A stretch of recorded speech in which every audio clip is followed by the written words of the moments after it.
All right, we're taping this on Tuesday afternoon. We are in the Aspiration Studio, Van Lathan and I, our new sponsor. Brian, they just gave me $7 million out of nowhere. I don't even have to do anything, but I decided to name the studio after them. It's really nice. You got a no-show job too out of this. I did. My no-show, I just have to remember to say the thing. This is your kind of season. Football just started. College football just started. Absolutely. Announcers are back.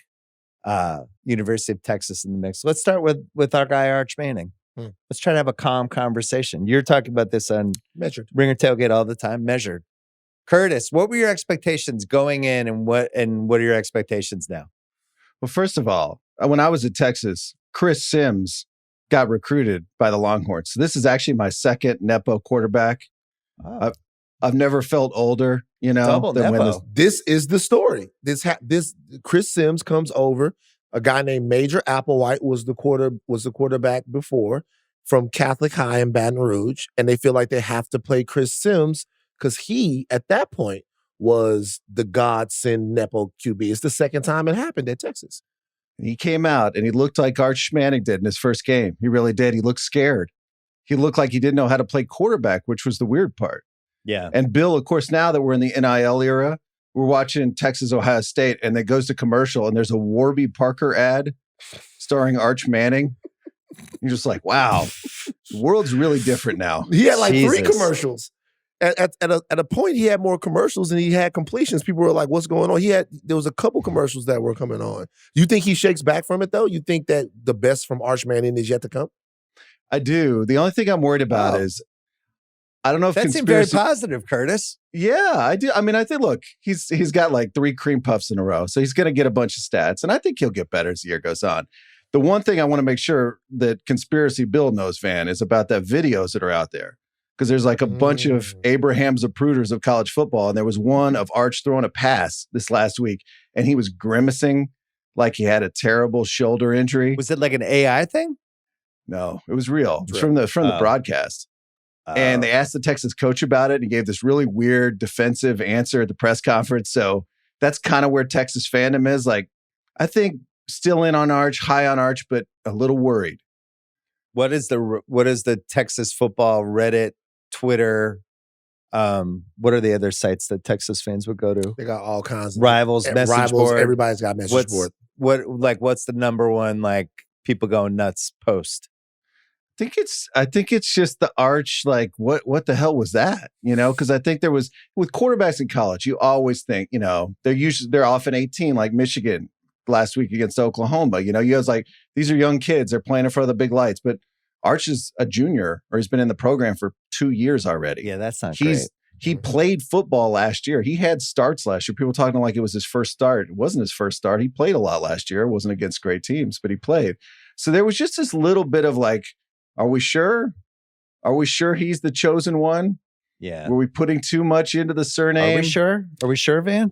No, we're not sure of anything. But you know what? We're not just not sure of Arch. We're not sure of Arch. We're not sure of DJ Lagway. We're not sure of Drew Aller. This was supposed to be a quarterback class that had as much talent as any quarterback class in recent memory. And we're watching these guys play. Not just Arch. We're watching these guys play. As I say this, LSU has to play Florida, so watch DJ Lagway come out and throw for 4,000 yards and run for another 2,000. But we're watching all of these QBs, and a lot of it, we're not seeing it show up quite yet, which says 2 things. Number one, it's early in the season. Let everybody get into their offense a little bit and figure out what it is that's going on.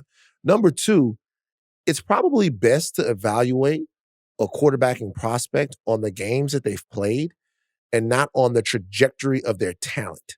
Now, even Cade Klubnik, who was supposed to be a QB, that for all intents and purposes, figured out his game last year, took Clemson to the playoff. He was supposed to come out there and light it up. 2 games, hasn't done it. So maybe Cade Klubnik is who he is, and maybe we should let these guys figure out how they're going to be successful as football players before we make them the next John Elway. I agree. Didn't Texas recruit Raja's son? Yeah. Isn't he coming at for next year? Yeah. So, and Arch might just stay all 4 years? Yeah, I think that was the plan all along. Yeah. I think that's what they were always planning on. And quarterbacks, like, I didn't think Ohio State had a quarterback who win the national championship last year until the national championship game was over. Right. I mean, like college seasons are weird. It's really long now. Texas also had all these hidden things like an offensive line with a bunch of new starters, skill position players that were new or not broken in yet. And so there's it could be long. I still would bet on Texas long term because the schedule's not terribly hard for the SEC. And I think they could be in the playoff. Did you feel like, Arch comes out and obviously they obliterate San Jose State.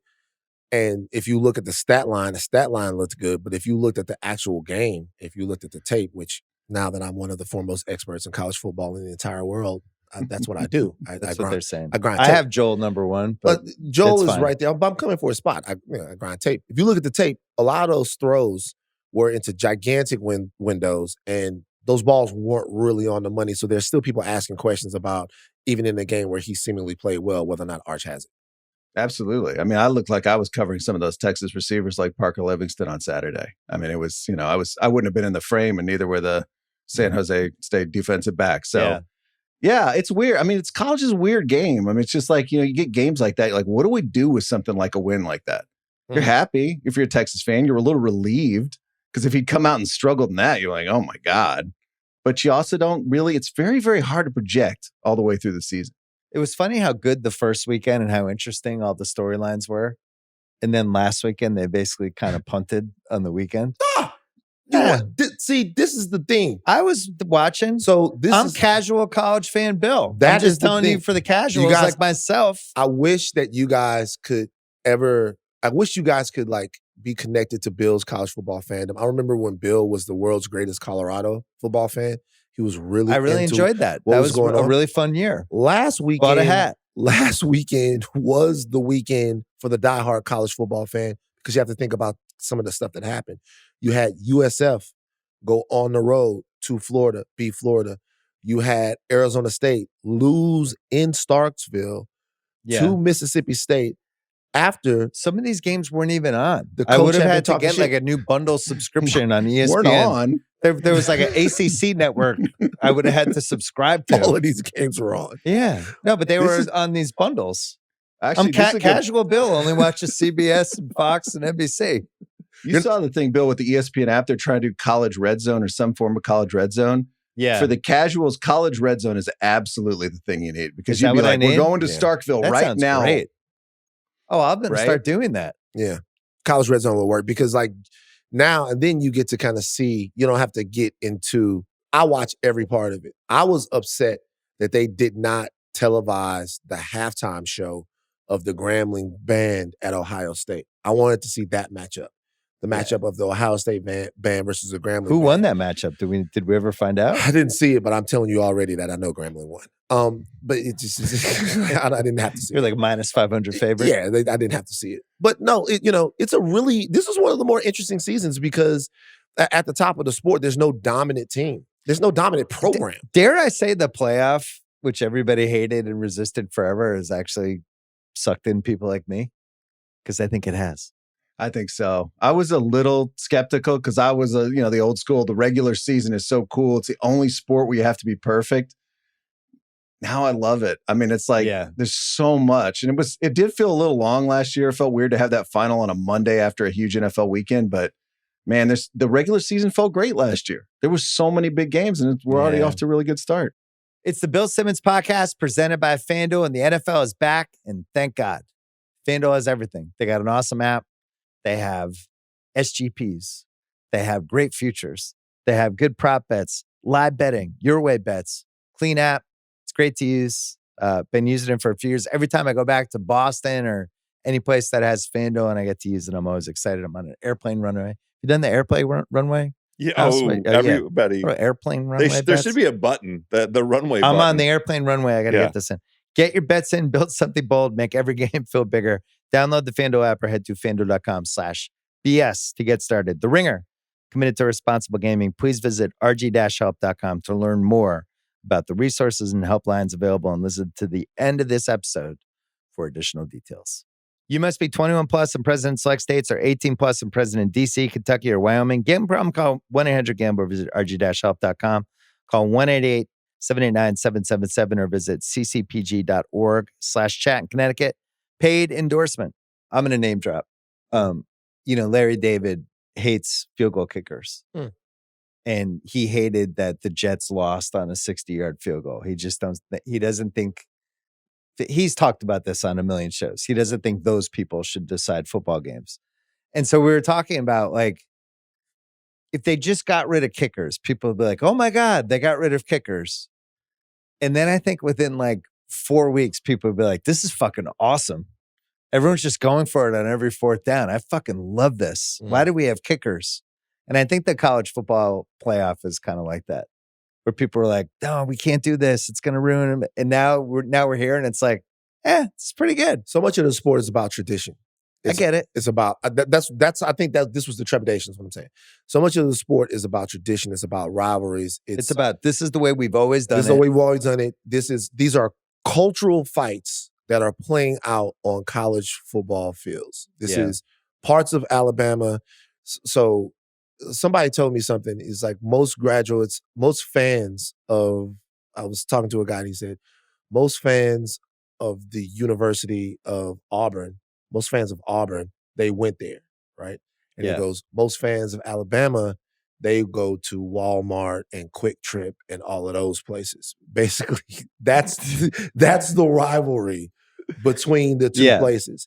And there's no way to really talk about Michigan versus Ohio State. There's really no way to contextualize. It's about emotion. And people were wondering if those games and those moments would lose their emotional resonance if you had a playoff where essentially Ohio State could lose to Michigan and then win the national championship. What we didn't realize was it's extremely interesting to think about whether or not it's a successful season for Ohio State if they lose to Michigan and then win the national championship. Right. It put their fan base and us as college football fans in conflict that we wouldn't have if we didn't have the playoff. It turned into a but. Yeah. We won the title, but.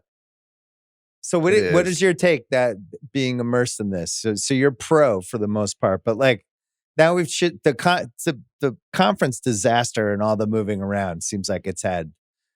I think that's been the negative impact has been. Yeah, I saw on Twitter today, Michigan State's playing UCLA. That's a conference game. That's crazy. Just as a reminder. And it starts at 11 p.m. in East Lansing. A conference game starts at 11 p.m. at night. Are you serious? Yes. Yes. So who give us the top three Texas rivals have stayed the same or has anything shifted? Yeah. So it's Oklahoma, it's Texas A&M, and it's Arkansas. But because of all the conference moving around, they kind of got separated. Now they're back in the SEC, and now they're playing more of their old rivals than they were before, which is kind of weird. Now we play all three. We weren't playing all three before. Go ahead. No, the one thing I am a traditionalist about is regional conferences. The conferences should be set up by region. Well, I mean, this is college sports, and this is why we had conferences where all the schools were near each other, so student athletes wouldn't have to travel too far to play sports against each other. Right. And that has been just tossed out the window. And not just for football, but all the sports. It's ridiculous. Even from a competitive standpoint, though. I remember I watched the game, I think it was last year when Penn State came to SC. If you watch the first half of the game, Penn State's walking in quicksand. Yeah. Like they haven't adjusted yet. Yeah. And it puts them at a competitive disadvantage. I mean, you have to travel for these games. Playing on the road is always hard. To travel all the way across the country to play them, right? And then SC, look at some of the losses they had last year. Some of those losses is because, like, that's a lot of travel time and to get ready and to turn all of that stuff around. So it actually changes the game on the field as well to me. I don't like it. It was funny. Old ways, you used to get only get a big vacation to the West Coast if you made a bowl. Yeah. It's like, we're going to the Holiday Bowl. This is awesome. We're getting to go to San Diego. Now it's a conference game. Give Van your top Texas moment of all time. My junior year, 1998. Ricky Williams was one class ahead of me, and I was in the stadium when he broke the rushing record. That's crazy. Against Texas A&M. Ricky. And then Mike Ditka traded his whole draft for him. Yeah, I remember that.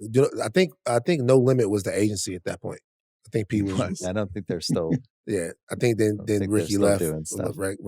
Ricky left, but he was that. I know that's like a boring answer. Besides Major Applewhite, who came from Baton Rouge, watching him run the ball at Texas, Ricky, he was fantastic. Casual Bill was all in on the Ricky games. Yeah. Give us the media overview of the college football scene, the and then we can do NFL too. But college football, like the pregame shows, they've just beefed up now, and they've tried to turn, and it seems like it's worked, whether you like what you're watching or not. But it does feel bigger. Yeah, I mean, it's what a world where Lee Corso is escorted off the stage at game day and Barstool is brought on at the same time. Right. I mean, that happened the same week. Right. in the same place because they're outside the same stadium in Columbus for Ohio State, Texas. I mean, that was weird. I feel like the whole thing is really in flux, but in a good way. Like people are trying stuff, you know? And it's funny, for game day, for people like me who watched that show for 20 years, the relationship on that show was Corso, the coach, and Herbie, the player. And, Herbie was a young guy, and then he got older, and Corso got older, and he was helping him on TV. And it was a very interesting relationship just to watch. And now that's been replaced on game day by Saban, the coach, and Pat McAfee, the young guy, or comparatively young guy. And that's obviously a completely different vibe. I mean, it's a weird time. How are we feeling? You have anything on that before we move? No, I was just saying, I cannot believe how good Nick Saban is on television. I would have never thought in a million years that he would have been as good on.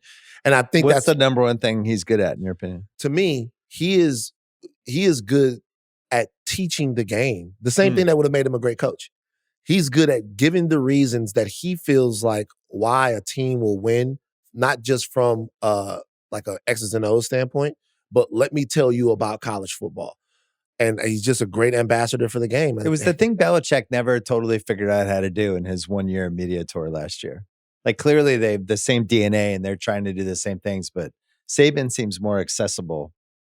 Belichick always would kind of go to Ed Reed, who's an unbelievable player. Well, I mean, last year Belichick didn't have any energy left over for that.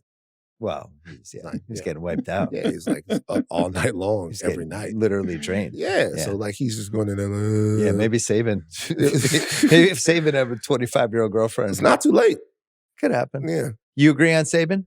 Yeah, don't tell that to Miss Terry, by the way. Nick Saban, very happily married man. Very happily married. I apologize to Miss Terry. I do, and I also think Nick Saban committed to being in television. Right, and didn't Bill care Belichick about... didn't want to be it. Bill Belichick wanted to coach. Yeah. Like he was like, here's something to make me kind of smiley and happy for a year, and then I can go back to doing what I want to do.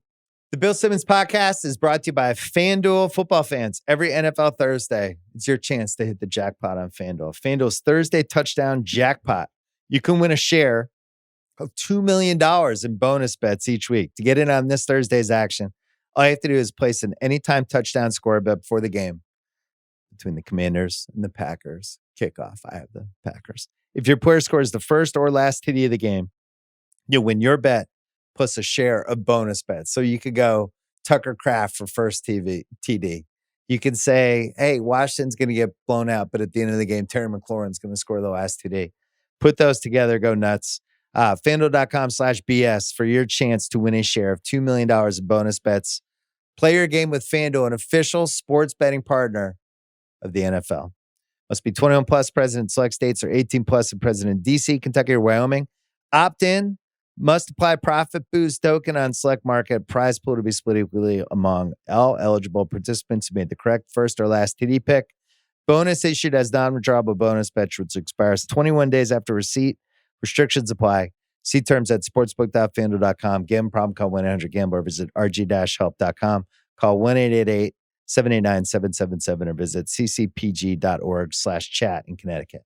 This episode is brought to you by NFL Sunday Ticket. My friend, NFL Sundays are back. You won't want to miss the action. NFL Sunday Ticket and YouTube TV, another friend of mine, lets you catch every game every Sunday all in one place. And now, get NFL Sunday Ticket month to month and cancel anytime.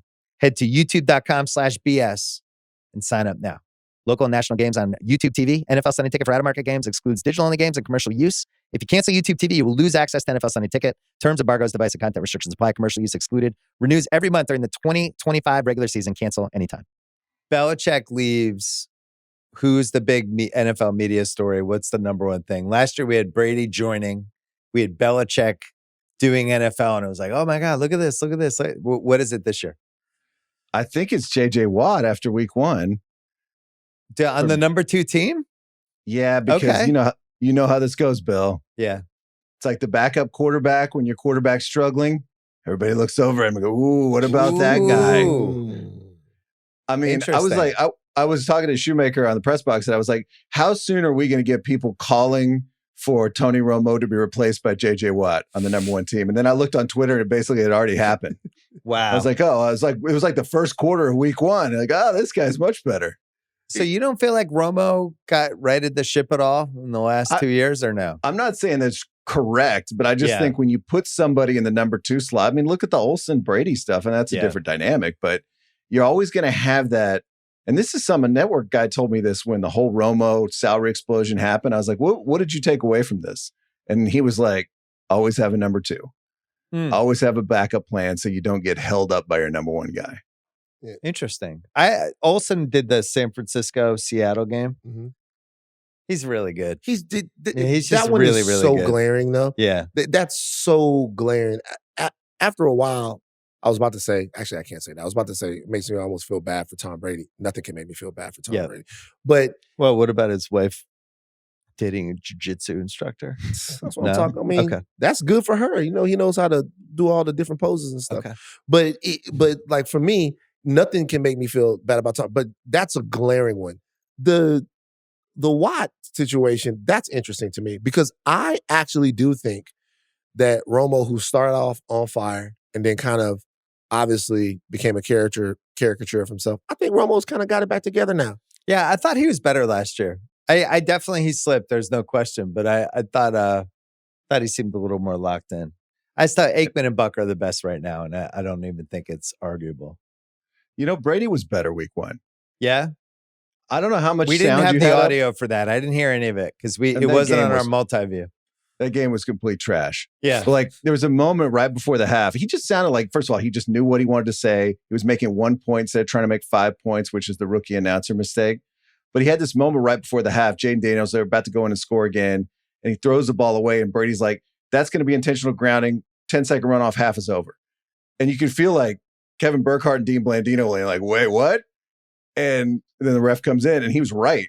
And it was one of the first moments I've heard, because you know this, announcers can give you good information, but what you really want is them to be in control and to be like 5 to 10 steps ahead of you as a viewer. Bring up something that I hadn't thought about yet. And that was one of the first moments that Brady did that for me, where I was like, oh, wow, he saw that way before anybody, even in his own booth, did. Were you surprised Inside the NFL basically died? So you mean it's on X?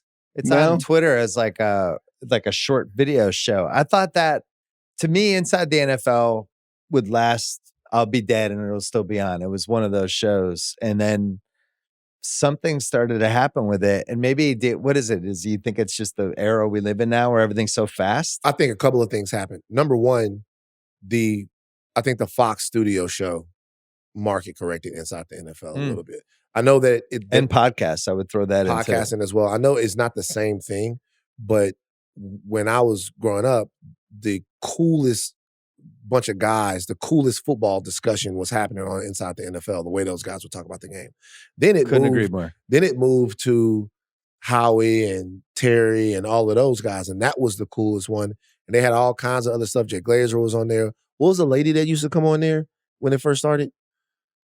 It's like a really beautiful woman that used to come on there. Oh, Jillian Barberie? Jillian Barberie. Jimmy Kimmel? He used to come on? Yeah, so like all of that stuff, they became kind of the cool football show. Yeah. And that Inside the NFL to me was never the same. And it was still on HBO at that point, which also was different for a lot of people. You know what I think part of what killed it was all the clips are just online now.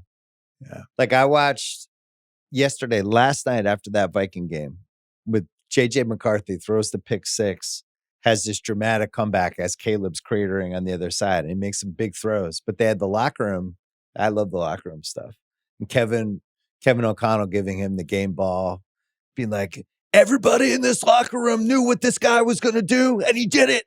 And then they cut to JJ McCarthy, and he's like, yeah! And he gets the ball, and they're all mobbing him. And it's like, that's the kind of thing I would watch Inside the NFL for on Wednesday nights, because they would have those things.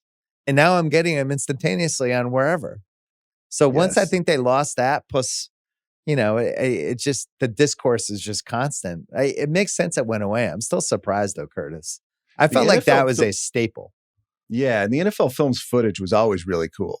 I mean, that's something that you really couldn't replace. Even if you watched the whole TV game, even if you saw the clips on Twitter, it's still really awesome. The guys talking shit to each other, the wide receivers getting into it with the D-backs. I ate it up. That still, though, is better than anything that's coming out football related.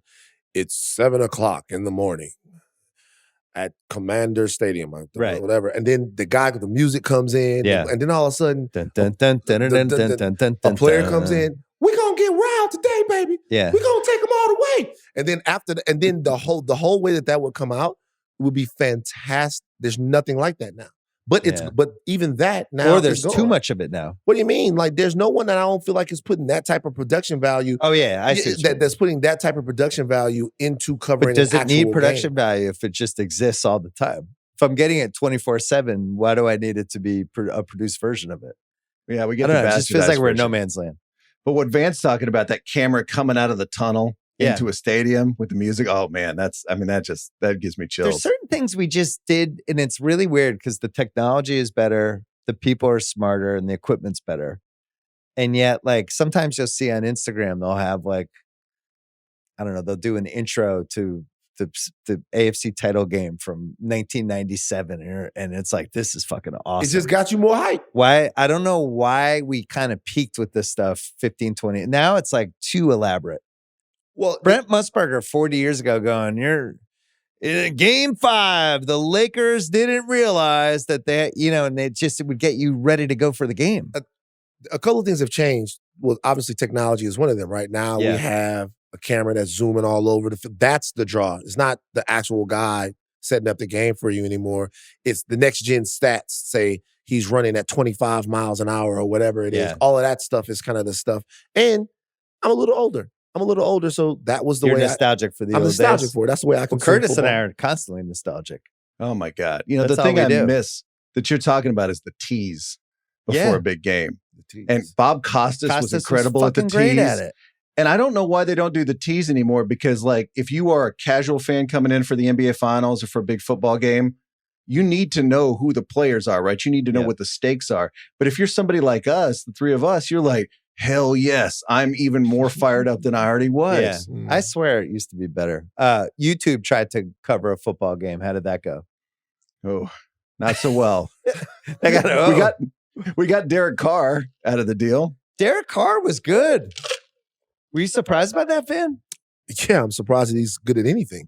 Derek Carr was a good studio guy. Like, shocking. Good for him. It'll take some time. Van needs to see him peeling. It'll take some time. I'm happy for him. I'm happy for his family. Everything went well.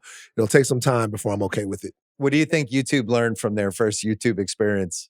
Well, it was weird because, with Netflix, when they get to do these little one-offs, they basically have their pick of any announcer. Yeah. So they can put like a cool team. It's like, what if we got, Greg Olson and Noah Eagle and put them together? And you're like, that sounds good. YouTube had a weird one because every NFL announcer had a job that weekend. So they could not go around and be like, let's pick a dream team. Let's put together who we want. So they just have to find people. So I think in a way, it's probably just a one-off. If YouTube had more NFL, and they probably will have more NFL when the NFL tears up these contracts in 2029. I think they'll be better at it. I think it was just kind of weird, but it was so strange. We're sitting there on a Friday night. Everybody's focused on it, right? It's day 2 of the NFL season. And it's kind of like, it's in Brazil. You know what I think? It's Kay Adams and Cam Newton at halftime. I like that. You like Cam? Yeah, Cam. I think Cam is making a fantastic career for himself post-playing days. I think he's a lightning rod. He's not afraid to stick his nose in there and give an opinion. I like Cam. You know what I thought that they should have, especially interesting take. I like it. I like Cam. Fourth and one, especially. Cam on 4th and 1, especially. All right. Just watching him, he's got a lot of charisma. It's going to work out. It's going to be great. You know what I think they should have? I think they should have since the games are going to go to YouTube, we know that that's going to happen eventually. They should have it where you can call the game on YouTube, like you and your friends. Oh, alternate stream. From your house, and then people can watch you call the game. You should be able to the NFL should have a system where they let you call the game. I think all this stuff's coming. And then I actually think we're going to have all this in 10 years. People can watch. They can go, oh, I want to go watch Van and Jomi call the game. And then me and Jomi call the whole game, and then we build subscribers based upon us as a little unit calling football games. I actually think that could happen. Democratize it. Van and I didn't play in the NFL. Neither did you, Bryan Curtis. We're non-players. Are non-players qualified to discuss sports? Because that kicked up again. There's these cycles of the same stories that happen with sports media. And we've had, what is this average? Like once every 18 months this happens? For the last 100 years? Yeah. Since it's like every 18 months walked this into comes the back. locker room. Yeah. And the player, like, how could you possibly understand because you didn't play the game? I thought there were two layers to that. One is the whole, you are disqualified. You don't get to have an opinion here because you couldn't possibly understand part of it, which, as you say, is like as old as time. But then, if I may infer a little bit, there's only so many reps to go around at ESPN part of the equation. There's something underneath it, you say. Well, and I don't know that. I haven't talked to Ryan Clark about that. But here comes this guy. New guy. Who's Peter Schrager. Starts in the spring. My friend. And you're like, oh, he's getting run on Get Up, First Take. Shiny NFL new Live. toy. Right. He's getting on some shows. Yeah. So I'll say this. This is the question, if anybody cares to ask. We've seen this go back and forth. Like when JJ was on First Take, he never outright said this, but he did carry himself a lot of times with the air of, let me tell you what happened and how the game was actually played. Yeah. Right. And you see guys. I understand this better than you because I played. There's got to be a level where that's true, right? By the way, that is 100% true. It's maybe not in the way that Ryan expressed it to Peter right there, but at some point, the players are on these shows because they actually did it. I remember one time Kevin Durant, who's notoriously, he doesn't talk a lot to people on social media. He doesn't really use it that much. But it's a joke. But he actually said something that was very... It took me a second. He said something that was very funny on social media. He was like, you shouldn't be... If you can't hit 7 elbow jumpers in a row, you should not be able to talk basketball with me. And that seems like a dick thing to say. Yeah.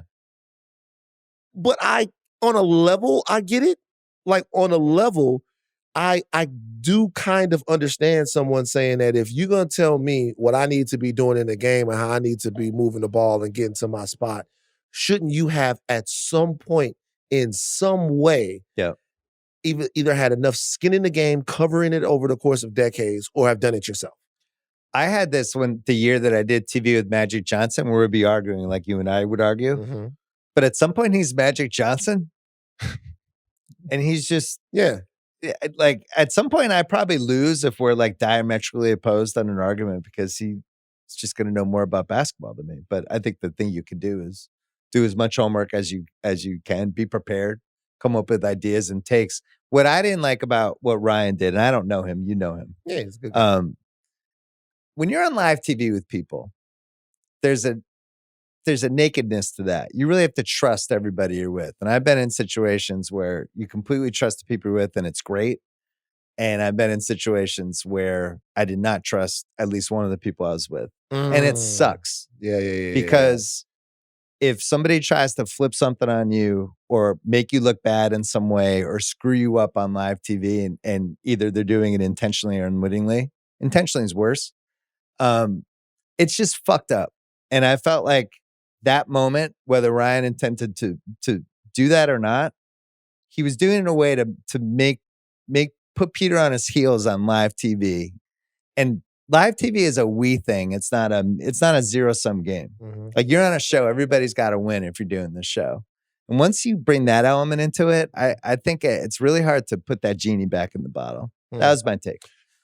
And he apologized for it, and he obviously knows, like, hey, man, that's not where I want to be when I'm doing television. Let me tell you what another thing that I'm kind of about, and obviously it's something that's regrettable, and he regretted it. He apologized for it. You know what else I'm about?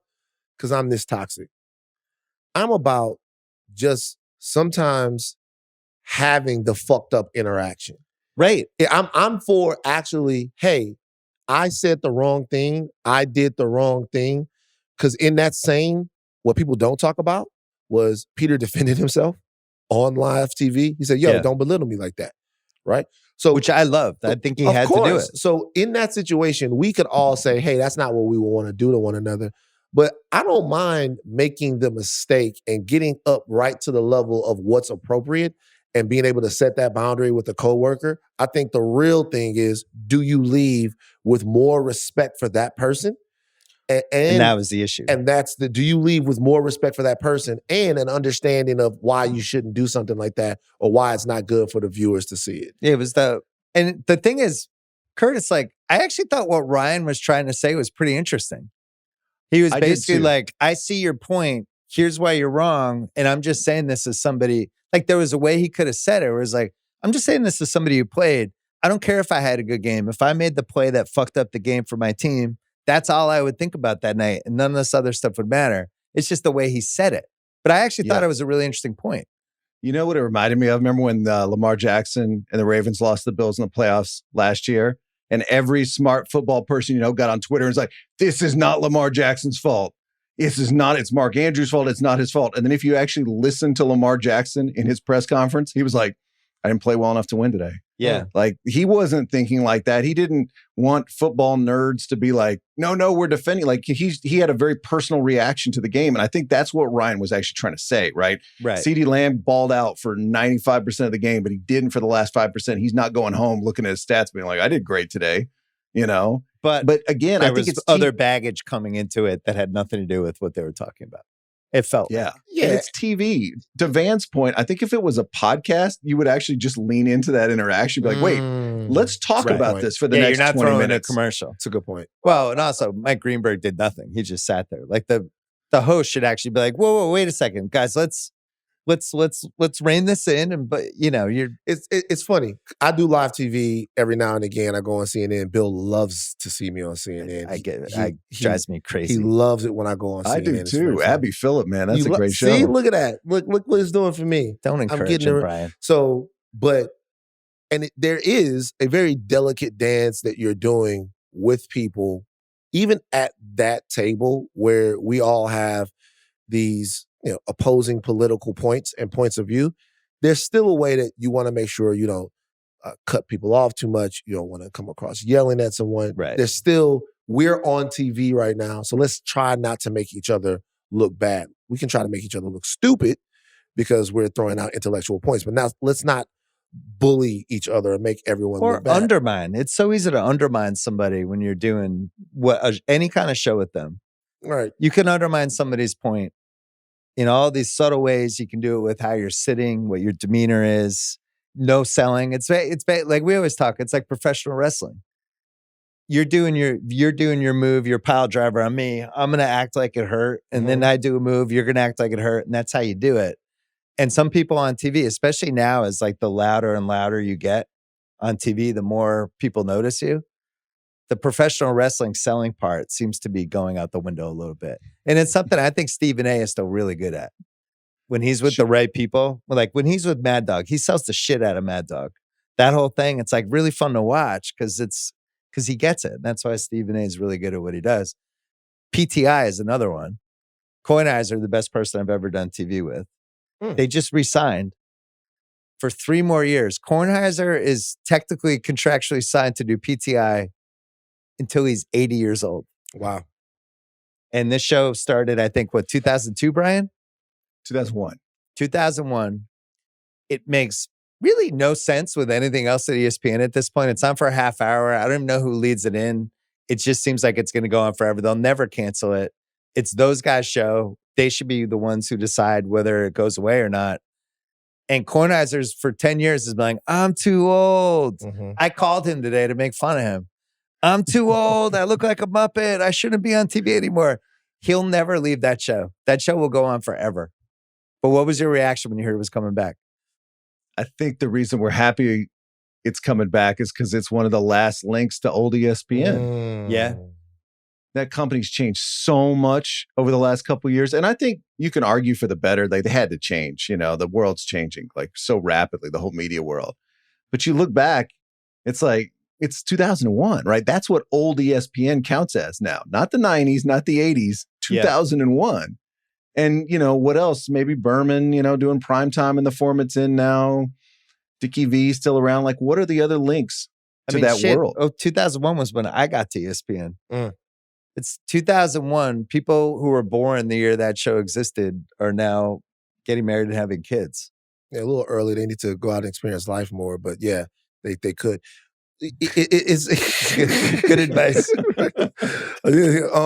But I look back at PTI, or I look at PTI. PTI is the best version of the sports two-man, because the sports two-man went from PTI and then it went to First Take. And First Take is a groundbreaking show. Particularly the iteration of First Take that I'm talking about is Skip and Stephen A. It's a groundbreaking show. But we have to be honest about First Take insofar as First Take is a show that you can make an argument broke sports media in a way, because it changed discussion from having a take, and it What was the slogan was literally embrace debate. Embrace debate. And people hated it for years. When you are always doing that, it becomes not the ethos of your show, it becomes the shtick of your show. Sometimes Kornheiser and Wilbon, they have completely awesome conversations about things that they agree on. Yeah. About things that sometimes they're going against each other, but sometimes they're just yes-anding each other. And it's in the curation of the topics and the actual, them opining on sports culture that is the interesting thing. It's not the fight itself. Well, you know what's interesting about what you just said? They've earned that because they'll also disagree if it's time to disagree. When it's time to disagree. So when they agree, it's almost like what Siskel and Ebert had, where you're like, oh yeah, these guys both like this movie. They're not going to like try to zag against each other. I still think it's a really good show. I think it's the most important thing anyone created this decade or this century from a sports standpoint. It certainly is the most ripped off of any show, right? There's nothing. I don't think there's anything that comes close. You have to go back to 2001. Like, we're all kind of in the same business now in the media. We're all in the TV, audio, right? It was one business. Back then, it was not one business. It was writer or television. Yeah. And all of a sudden, those two guys go do TV, and everybody who's in writing, took us a while, but everybody's in writing is like, I could do something like that. Mm-hmm. That looks appealing to me. That looks like a version of what I would be talking about in the Washington Post newsroom or talking about at home with one of my best friends. And I think that's still the magic of PTI. Is you can still look at it and be like, man, if I had a show like that, that would be the most fun thing in the world. I think all roads lead from Mike and the Mad Dog and PTI for all the shit that everybody is doing with sports now. It's like whatever, even like what we're doing right now, whatever that is of like, I'm hanging out with somebody I like and we're arguing about shit. It starts with that, with Mike and the Mad Dog and PTI. And PTI was way more structured and better and like tighter. Here are my opinions. They'll go back and forth. The format was just perfect. People could step in and host it for them, but it was never quite the same if they weren't on it. And I don't know, I always call them my uncles, but they're just like the two of them together. I still get a fucking kick out of it. And it doesn't make sense because it's almost 25 years of, you would think like you would even get tired of like hearing your two uncles argue about sports after a while, right? Well, now they're almost the only game in town doing it that way. So right. If you want what they do, you kind of have to go to them for it. So it's almost made them more valuable in a way now than even they were. Because, at some point, ESPN, it flipped. I remember PTI came out. PTI was this gigantic deal, hit from the beginning. Yeah. But then at some point, it flipped. At some point, the Cold Pizza, remember when it was Cold Pizza and all of these shows, they come along and PTI becomes more like the consistent show there. Well, now it's a lot of these shows are going away. These personalities have changed and it exists, and it's still kind of the only place you can get what it is that they're doing. So it's even more special. Did you believe Burke Magnus when he said the show lasts as long as they want to do it? Like, I wonder, once they don't want to do it, does the show still exist? I believe him when he says as long as they want to do it, because I think they're in that handful of people legitimate. At ESPN who have the lifetime contract. Like Hubie had it, Dick Vitale had it, Lee Corso had it. When they walk away when they want to walk away. Yeah. It's a really tiny list, as you know. Most people don't leave ESPN under their own power. I didn't crack it. But I was about to go there. You beat Do me you to it. want PTI to exist post No. Tony and Mike? I think the show should Nah, leave with hell them. nah. The show should leave, just like inside the NBA. Like, they are the show. It's you can put other people in it and guest host it, but it's not the same. Is there anyone out there, anybody out there right now that you could see filling in for those two guys? Just create a different show. Just make it something slightly different and do it that way, and keep most of the elements you like. That show should end with them, and they shouldn't. I don't know. That's how I feel, but we'll see how it goes. Anyway, Tony's going to be doing it till he's 80. How old was Cosell when he lost his mind in the mid 80s? Like mid 60s? Yeah, I don't think he was that old. People looked older in those days. I'm excited for Tony to start getting a little like gamey on the air. Will be the next step. Be like, whoa, Uncle Tony, let it fly. Our relatives start letting it fly at the table. Everyone, but I mean, it's not like he hasn't gone to the edge of controversy before. No, it's happened. He's not afraid. Yeah. All right, Curtis. Anything else we have to cover? Or are we good? I think we're good. We did it. It's great to see you as always. It's Curtis and I. This is our 15th year working together. That's insane. Yeah. 15th year. We going back to Grantland? Yeah, 2000. Hired Curtis in spring of 2011. So yeah, we're like in year my 15. How has Bill changed? God, I think almost less than anybody. Yeah, I'm like Bill the person. Pretty stable. Yeah. Well, Curtis interviewed me for the first time. What was it? 04? He did a piece on me. That was when we met. You reached when out. Your Red Sox book came out. Yeah. I don't even know if that piece is on the internets at this point. I think it is. It's called The Bard of the Red Sox. Oh, interesting. Yeah, that was how I met Curtis. And then always kind of monitor him. And then when was thinking about Grantland, I had this list of writers. And I was like, if they ever let me do this site, I have this person and this person. And he was always on that list. And now we're still working together. And he's hosted the press box with your guy, Joel Anderson. You share custody. Yeah, I did. And with Shoemaker as well, but with Joel as well. I did press box with Joel. It was fantastic. Me and Joel, you have to listen to Ringer Tailgate. Me and Joel's dynamic. Me and Joel might be the new PTI with Tate there as a referee. Joel is, any worries about Joel being comfortable on the show were erased in about 5 minutes. Done. Yeah. He's into it. He's aggressive with it. It's a great show. Oh my God, he's the best. And I'm fortunate enough because Joel just trolls me all day on a college football Saturday, just texts me all this shit over and over again, especially when the Longhorns look bad. And I'm like, he's a natural for this. Guess you didn't make that thread. Excuse me. I like this. I'm good to know that he's not just doing it to me. Yeah. Because this is just his personality. Because the first time he shares the wealth. The three of us are on the podcast and we're all talking about college football. And Joel comes out at the end. He goes, like, fuck LSU. I'm like, what? What are you talking? Why would you fuck me? Why did you say this? And now I know, because this is what he does on Ringer Tailgate. Now I know he does it to you too. And that makes me feel better. I thought he had some kind of problem with me. I was going to go let the air out of his tires. Every week. He loves it. Curtis, a pleasure as always. Good to see you. Hook 'em, Bill. Hey, I'm a big fan of FanDuel's new Thursday touchdown jackpot promo, available every Thursday night football game. Here's how it works. Place a $5 anytime TD bet on the game using the promo PBT. In addition to the chance to win your bet, you can win a share of the $2 million in bonus bets FanDuel is giving away if your player scores the first TD or the last TD. Fun things to root for. If your player scores the first TD, you split $1 million in bonus bets with everyone that bet the same player.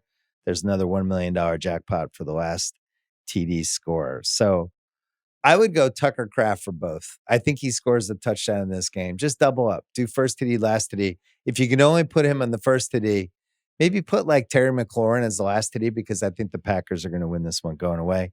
Be sure to check out the TD jackpot promo for Thursday Night Football this week and each subsequent Thursday over at our friends on FanDuel Sportsbook.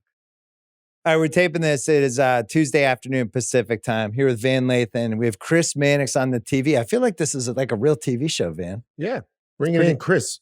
Van called for this. Van texted me last week. He said, I've been studying Crawford and Canelo nonstop, and I just want to go into it on the pod. I'm like, okay, that's fine. But first we have to talk about this Clipper scandal, which I know you've covered a bunch. Did you get up to speed on this, Van? I have. Okay. Mannix, you have been on the side of, maybe this is the Massachusetts in you. very suspicious of the Clippers story. I would describe you as a skeptic of the Clippers being like, I don't know, how did this happen? What have you learned the last few days, and are you still as much of a skeptic? Well, my skepticism, it really flows from the idea that if it looks like a duck and it walks like a duck, chances are it's a duck. Yeah. And it also flows from the belief that stuff like this is not, uncommon in the NBA. That we see teams doing some kind of deals that provide sweeteners to players. What has astonished me, and what's astonished most of the league types that I've talked to, is the sheer magnitude of it, the amount of money that appears to have been, that was given to Kawhi Leonard and may have been directed his way. I mean, $7 million per year is not nothing. I mean, I don't know what Kawhi's deal is with New Balance, but is it $7 million per year? And Kawhi's up there doing commercials for New Balance. He's wearing New Balance gear.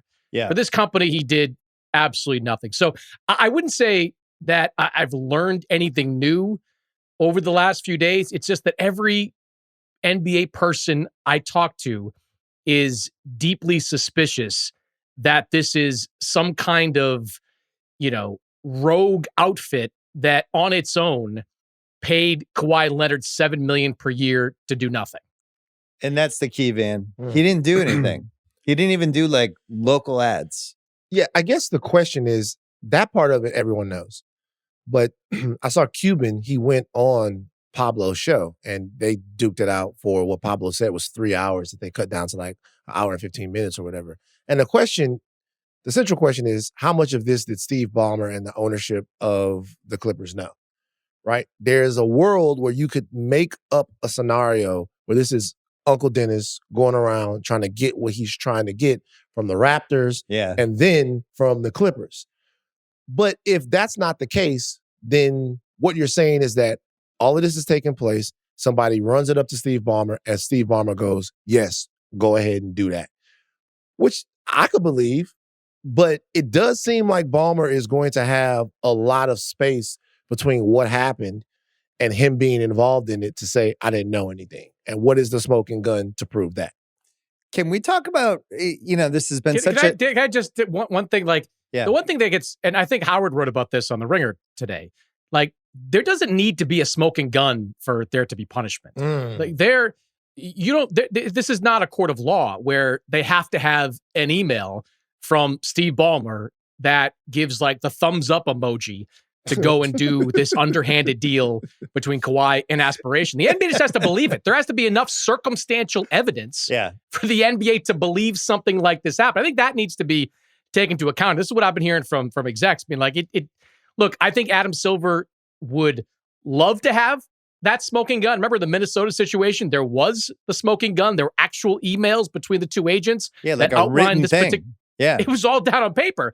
But as much as Adam would like to have that, he doesn't need that to bring the hand of God down on the Clippers. Can I say something real quick just to that?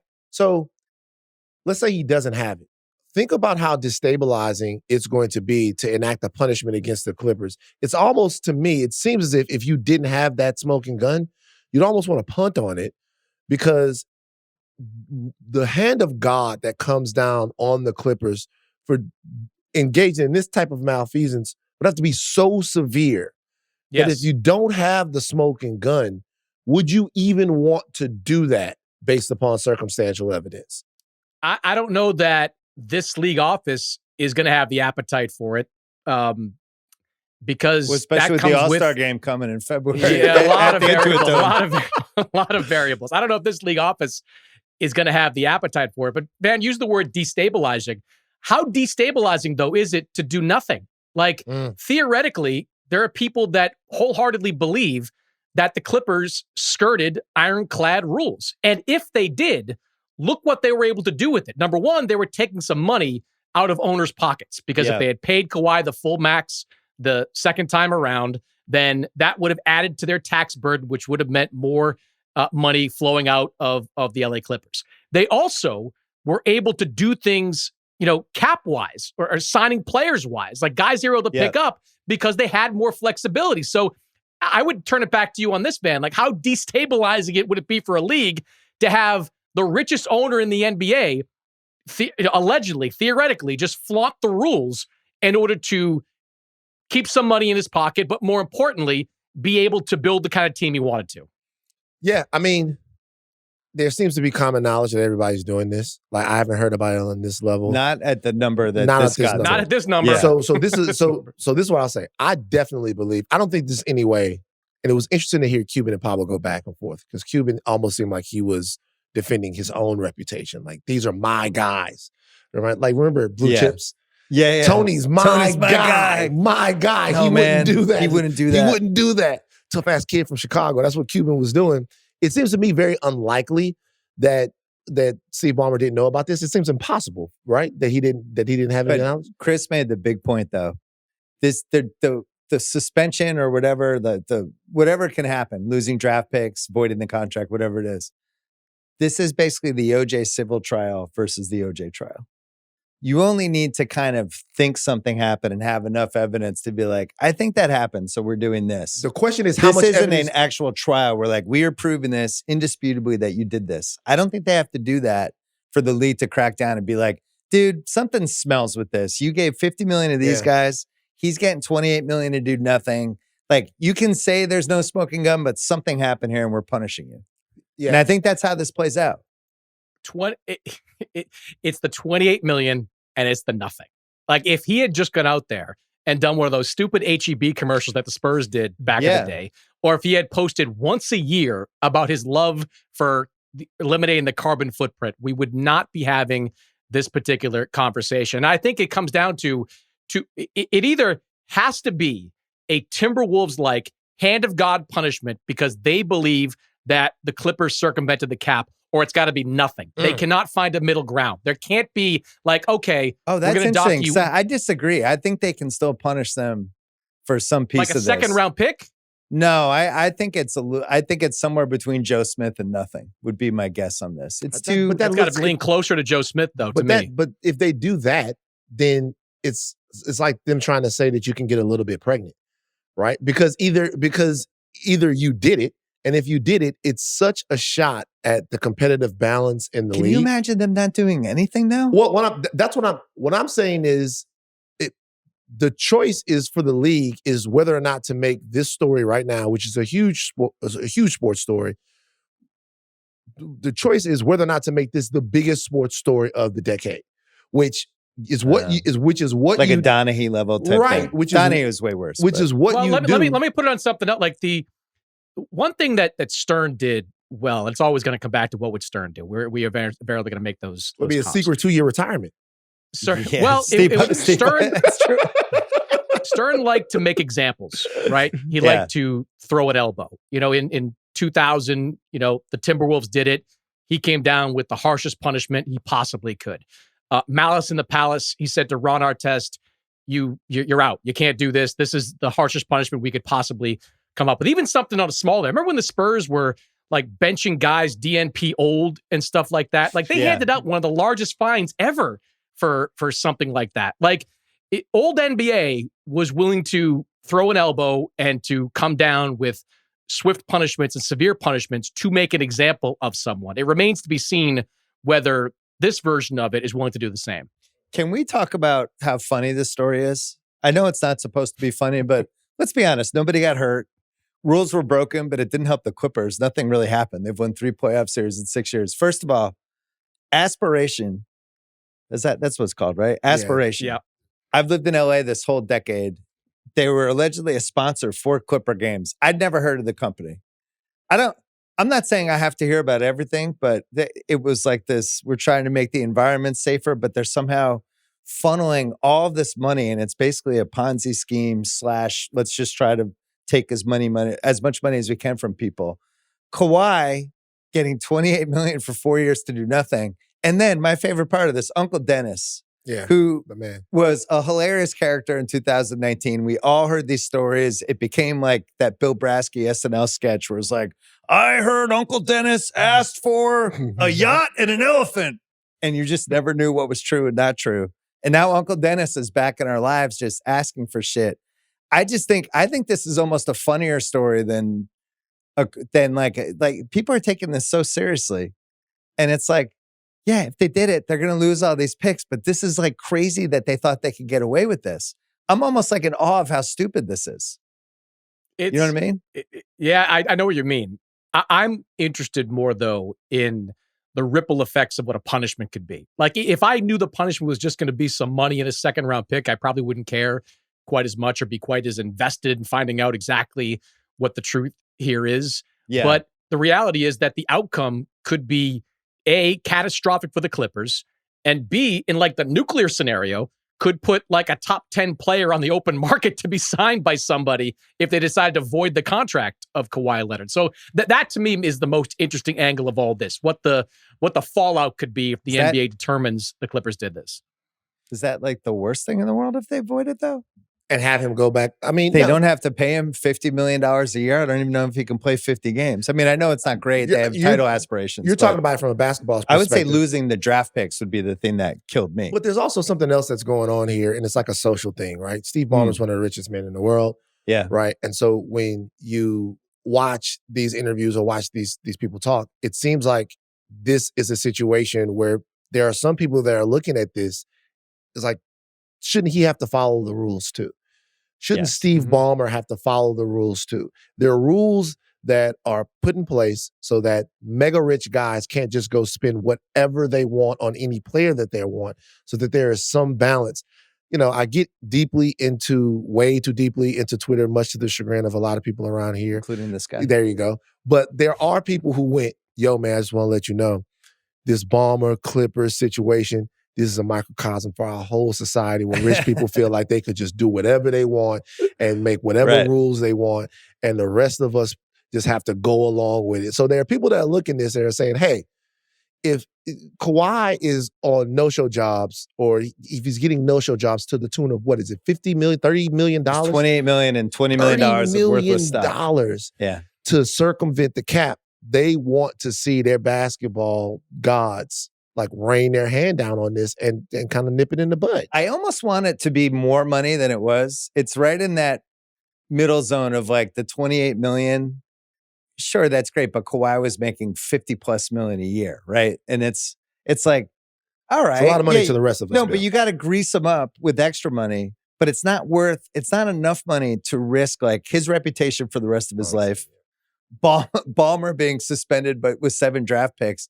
It's not like he's funneling $200 million worth of stock or some crazy thing. It's like he's wetting his beak. Here's a little extra for you, Kawhi. Here's 8% extra on top of your salary that I'm going to funnel your way, so you'll stay with us. But here's one of the things I don't understand. Kawhi was hurt when this happened. He tore an ACL. So why did they have to pay him beyond the salary cap to make sure he stayed on the Clippers? Where was he going? He was hurt. Well, I'm not focused on that first contract. I'm more focused on the second contract. Well, that's what I mean, though. 3-year. Well, that was less than max. Was he hurt then? Like 3? Yeah, he was hurt 3 years ago. And it was less than max, but he's been hurt so many times. But it was it's less than max. But what does that less than max allow them to do, Bill? Like, what did that less than max? Did that open up avenues for them to do certain things? It got them Russell Westbrook, who helped them lose in round 1. I mean, it didn't really do that much. I'm not saying their decisions. That's why I think the story's funny. Like, first of all, if they did do it this way, where they're like, "Hey, Uncle Dennis wants more money," Ballmer's like, "All right, let's use that aspiration, that weird tree site. We'll all give them money, and just have them give half of it to Uncle Dennis, and then and nobody will find out."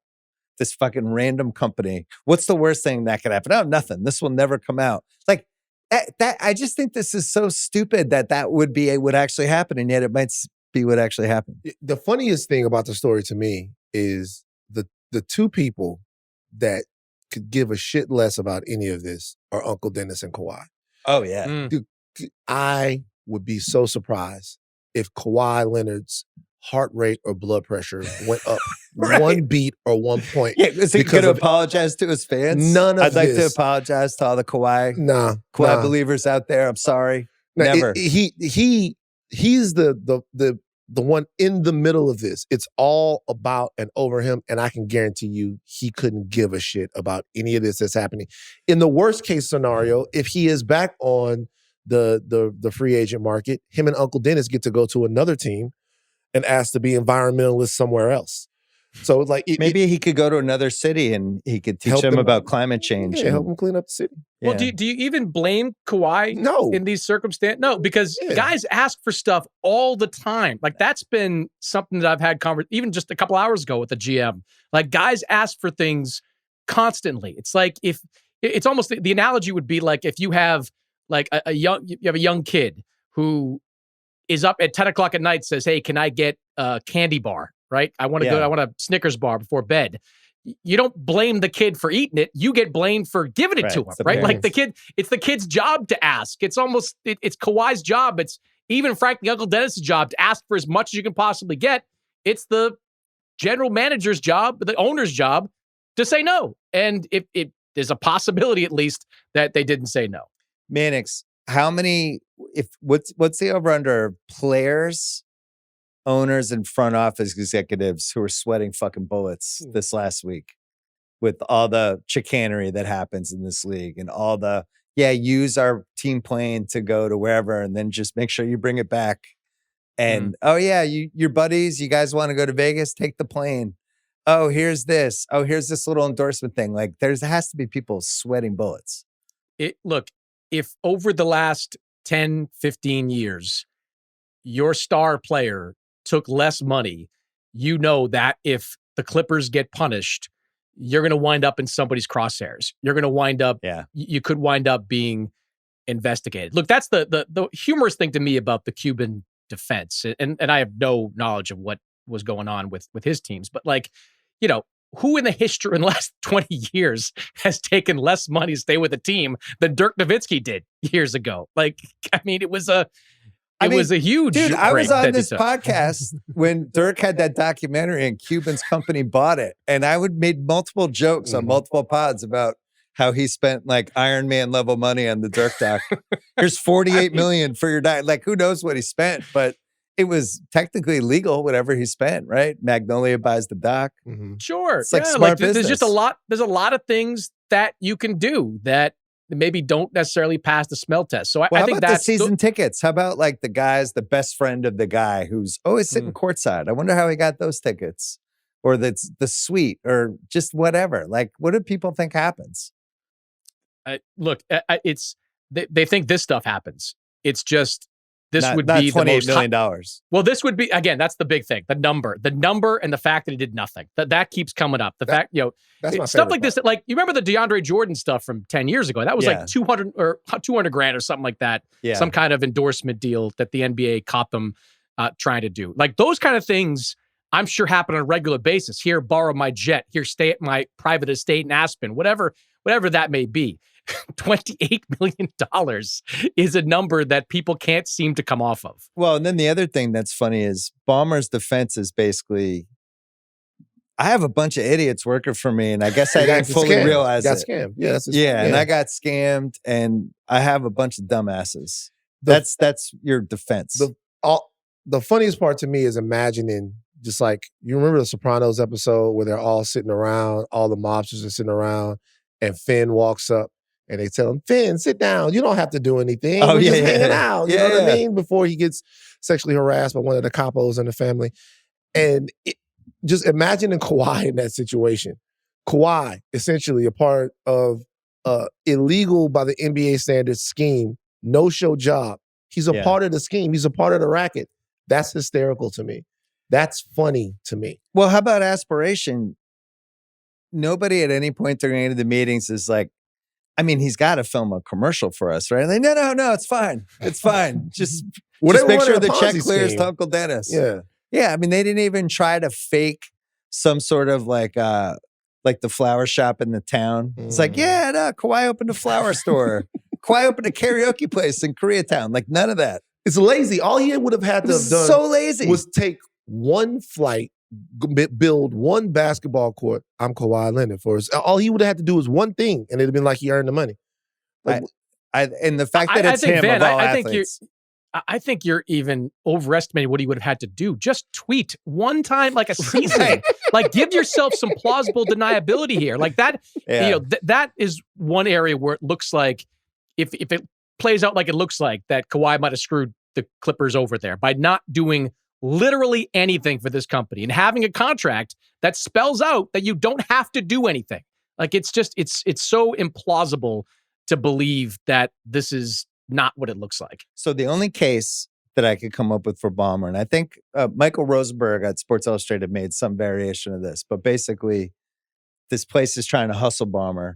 They're trying to get as much money out of him as possible. And they think if we just give Kawhi this huge thing, that'll tie Ballmer to us even more. He's already given us $50 million.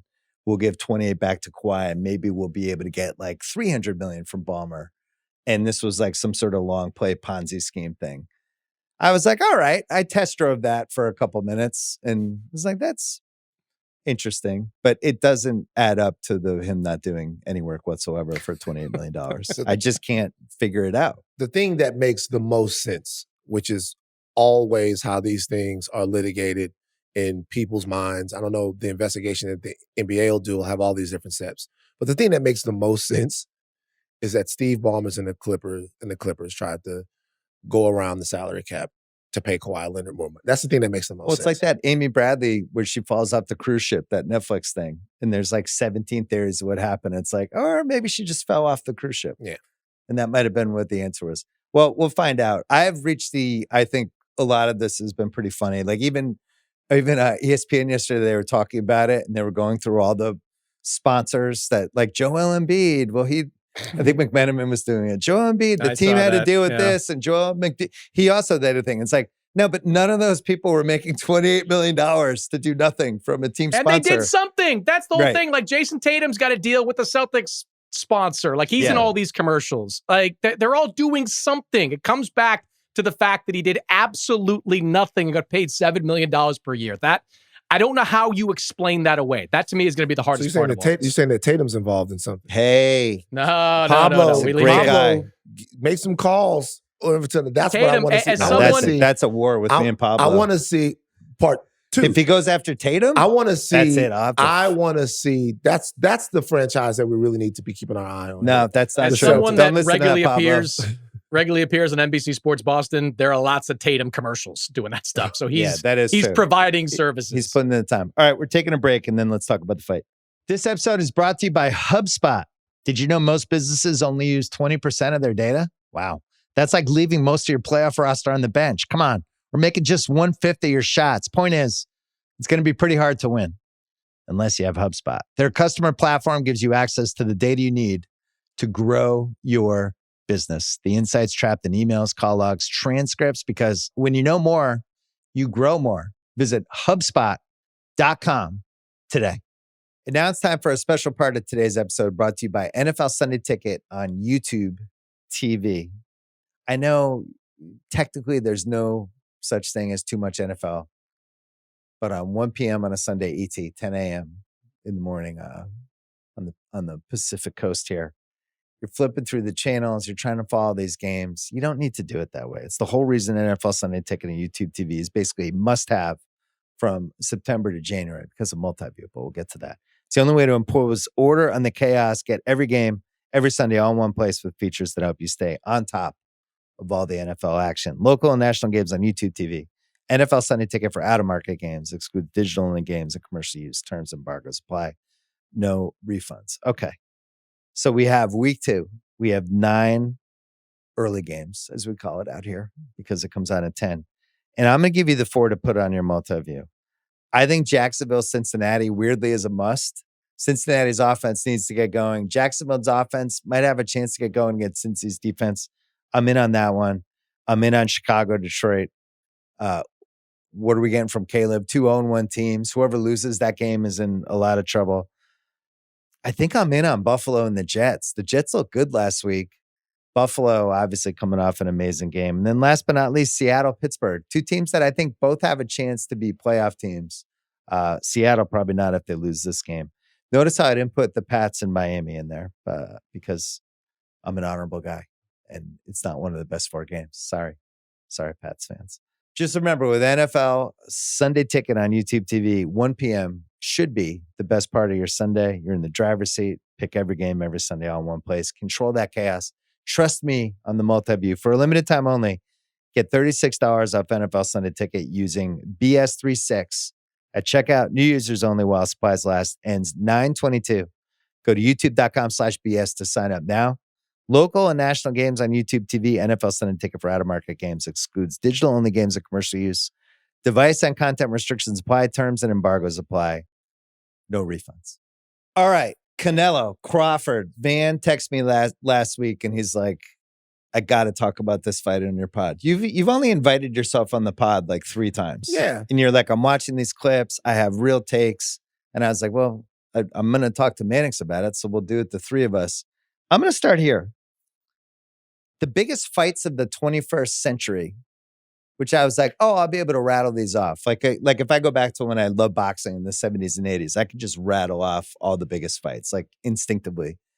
The 21st century gets a little bit hazier, right? Like I felt like Mayweather-Canelo was like a big fight. Mayweather-De La Hoya. I mean, Mayweather-De La Hoya, I'm sorry. Yeah.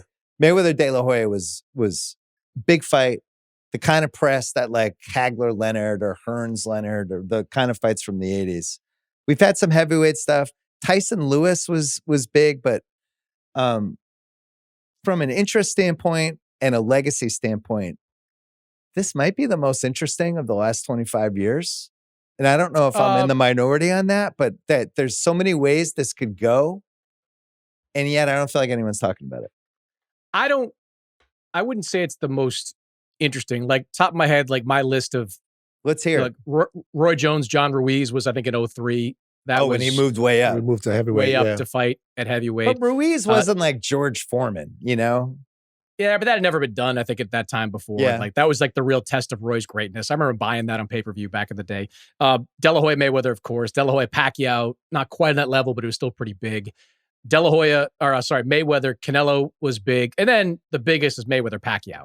Like that was a cultural event. I mean, you had CNN that was there. You had CNN, ESPN, the New York Times, everybody that covered sports, even on a nominal basis, was there covering that. This is up there in terms of marketability because you have 2 very different fan bases and you have the Netflix fire hose involved, which is going to lead to the biggest viewership number that a traditional boxing match has ever seen. But it's on a very short list of the biggest fights of the 21st century. You know, one thing I love about it?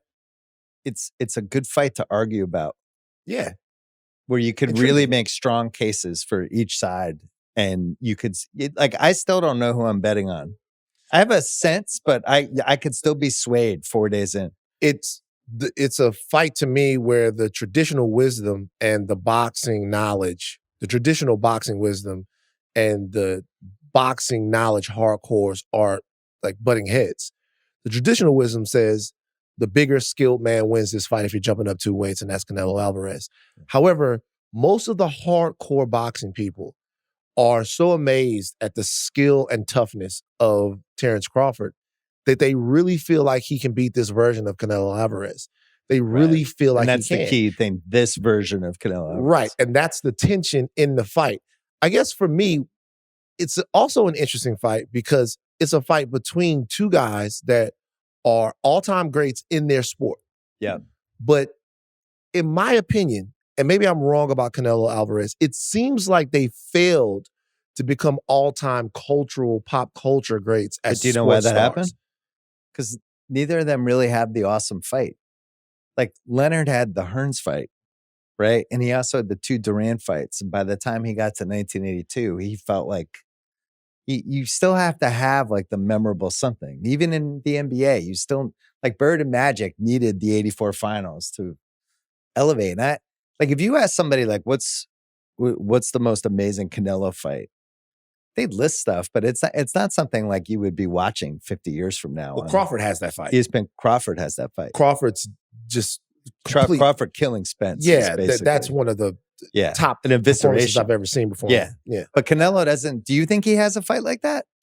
I'd argue that the second Golovkin fight was up there. I think most people believe Golovkin was going, most people believe Golovkin won the first fight. He was going to win the second fight. And then Canelo not only won, but the way that he won, taking the fight to Golovkin, who at that time was the Predator at 160, was at or near the peak of his powers.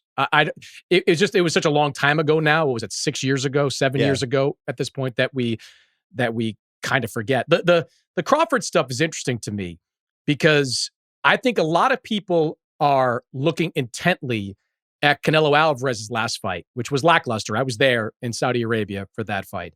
But they're not looking as intently at Crawford's last fight. And look, you bring up Spence, Van, and that was awesome. But that was 2 fights earlier. That was at 147 pounds. When Terrence Crawford made the jump to 154, mathematically, he was life and death with Israel Madrimov.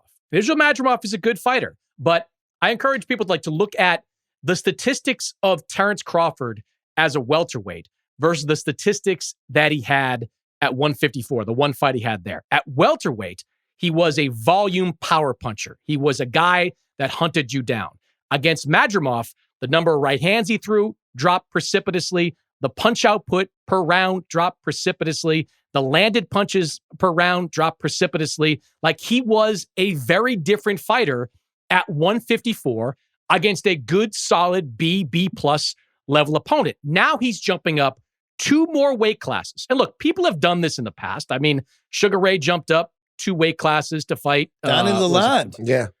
It's a big It win was for sort us. of, they did something kind of in between there. He did it for Hagler, sort of. He was Hearns kind of did a it too. welterweight. Hearns jumped up 2 divisions. Hearns did it. Of course, Roy did it against John Ruiz. But more often than not, size ultimately matters. And look, I'm not trying to compare Terrence Crawford to Jermell Charlo, but Jermell Charlo, because Terrence is a better fighter, I think.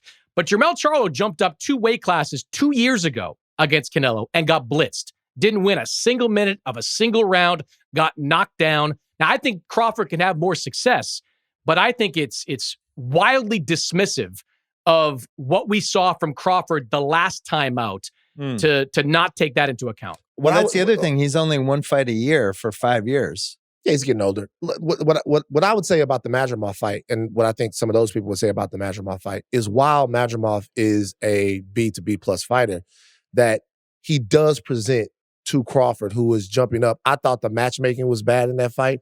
As far as if you're going to move up to 54, the first fighter that you fight should not be a fighter that's as awkward and stylistically as hard to figure out as Madrimov was. And there is a boxing part to that. Like, the weight is one thing, but then when you look at the style that Madrimov presented to Crawford, he muted a lot of his offense because I think it took Terrence a while to figure him out, right? And maybe he figures him out easier if he can overwhelm him at 47 or at one of the lighter weight classes. Maybe it wouldn't have been as big a deal, but at the higher weight, with there being more on the line, more that can come back at him, I think it took him a second to kind of figure Madrimov out. The question that a lot of people are asking is the fact that Alvarez right now is so meat and potatoes. I mean, he still has great head movement. He's still very tough, but he is a seek and destroy boxing machine. There's not going to be a whole lot of movement from him. Like, even in the Skull fight, when we talk about people's last performances, he could not cut the ring off against him, which in past versions of Canelo Alvarez would have cut the ring off against that guy and put him to death. But he seems to not be able to do that anymore. He seems to be meat and potatoes. And if Crawford shows up and the size is less of an issue for him, it seems like he would be able to fight his way to a victory. That's what I think a lot of people are thinking. You agree with that? Well, no. I sorry, I did not. The school fight had a couple things going for it. One, you had a guy that ran as much as any fighter at a championship level fight I've ever seen run. It's pretty upsetting. He was on his bike from the opening bell. And could Canelo have done more to cut the ring off? Absolutely. But this guy was a Cuban-trained, undefeated boxer who fights like that. I mean, he was on the move. The other variable that doesn't get talked about enough is the fact the fight was at 6 a.m. Like, the fight was early in the morning in Saudi Arabia to make it prime time in the U.S. And yes, Canelo did everything he could to acclimate his body towards that type of start time. But there's only so much you can do when you're talking about getting up at midnight. He told me he got up at midnight, jumped into a cold plunge to get himself awake to get ready to go to the arena. These are all things that you don't see a fighter do ordinarily to get ready for a fight. I also think there's a lack of motivation there in fighting William School. Like Canelo, he wanted to fight Jake Paul that week. Like he was on the 1 yard line with Jake Paul to do that fight on that day before. Turki Al-Sheikh came in with all that money and said, you got to make this fight. We want it to be undisputed against Terrence Crawford. You got to do it. You got to do it. So I think all those played into the fact that Canelo didn't look as good as he did. That's a long way of saying I don't think he's anywhere near as bad as he looked that night in Saudi Arabia. Maybe he's not the guy that was running through super middleweight between 2018 and 2022. But I think he's maybe 80, 85% of all that. The other part with Crawford is, and I've said this a lot about Canelo opponents, to beat Canelo Alvarez, you have to throw right hands. Look at the guys that have either beaten or were successful against him. Gennady Golovkin threw a ton of right hands. Dmitry Bivol threw a ton of right hands. You cannot jab your way to success against Canelo Alvarez. Many have tried. You wouldn't say that Bivol jabbed his way to... Oh, no. Bivol, look at the numbers. Bivol boat raced him. Bivol pressured him. He was bigger. He was stronger. He was in his face. He backed him up all night long. That's what Bivol did. I know, but the jab in that fight was... I can't believe I'm going back and forth with boxing with Chris Mannix. I'm having a great time. The jab in that fight was Bivol's... To me, Bivol took a couple of rounds to really jab, use the educated lead hand to put Canelo where he wanted him to be. And then later on in the fight, when he saw that Canelo wasn't going to give him anything, that he had him figured out, that's when he started opening up against Canelo Alvarez. With Crawford, I'm fully expecting him to come into this fight and fight at southpaw. Like, to me, right. it wouldn't make a lot of sense for him to come in and fight this fight orthodox. I'm fully expecting him to fight the southpaw. So it's going to be the lead hand that we're going to see kind of whether or not he can use that to mute Canelo a little bit and whether or not he can use his feet good enough to stay away from him and maybe tire Canelo out a little bit. I think you made the point, though, that Bivol did eventually open up, right? And that was a big reason why he came out on top of that fight. The guys I've seen jab and then not open up. Caleb Plant for the Undisputed Championship. Sergey Kovalev, who threw 1,000,001 jabs that night. Buddy McGirt was like, in training camp, Buddy McGirt was literally tying Kovalev's right hand to his body to make him throw jabs out there to keep throwing it over and over again. Like, there's a belief that you can score on Canelo with the jab, and you can. But I don't believe you can beat him without throwing right hands. And the Crawford that I saw against Madrimov statistically did not throw a lot of right hands, or at least nowhere near the number of right hands, or I should say, forget the right hand, power shots. Let's go with that. The power shots that he was throwing in that context. He did not throw anywhere near as many as he threw against Errol Spence. So I think that's going to be a problem. If Bud comes out and tries to jab his way to success, he'll have some moments there, just like Kovalev did. Kovalev was in that fight. It was close until he got knocked out. I think he'll have some moments, but I've yet to see someone, Van, jab their way to a victory over Canelo Alvarez. So, well, I will say this real quick. Somebody did, and they robbed him. Golovkin jabbed his way to a victory over Canelo Alvarez. No, not even that, but he was throwing rights too. But if you go back and look at the fight, he controlled that fight with the jab. Like, and even the second fight, that was a bad decision. Even the second fight, I'm gonna be honest with you, man. I think Triple G won that fight. It was close. Yeah, I think Triple G won that fight. But anyway, I digress. So Crawford's only gone above 147 once in the Abramov fight. Now he's jumping 21 pounds past that. I've been watching boxing a long time. I always get nervous when the guys jump 20 pounds. Should. That just seems like a lot of weight, man. Yeah. It's just, there's a physicality that you just have not. Like, Canelo is supposed to be around the weight. Like, what's he going to come in at? Like 175, 174? He might gain 10 pounds. He might. Yeah. But he's kind of naturally built that way. I've read all the stuff about Crawford's been gradually trying to add, and he's doing it correctly. He's not just... What do you think Crawford weighed fight night against Madrimov? What was it? 169. He looks slow in that fight, though, for him. By the way, this is not me saying that Crawford will beat Canelo Alvarez. This is not me saying that. But what it is me saying is that, like, if Canelo was going to lose a fight of this magnitude, this would be the guy that he would lose it to. This guy is a dog. He has tremendous power. He's got skill. Well, the Spence thing, the Spence thing is his resume because that was a violent, vindictive fight. Like just really wanted to like snatch the guy's soul. And that's why, so one of the things I wrote down, because this reminds me of the Hagler-Leonard fight, but if Crawford was both Hagler and Leonard, he's moving up weights, right? Like Leonard did, where it's like, oh shit, you're going to go all the way up there? Oh man, I'm nervous for you. But then he has the Hagler side. He's got that kind of fuck you to him that I don't know if Canelo has. Like Canelo's like, he's cemented. He's one of the most famous fighters of this century.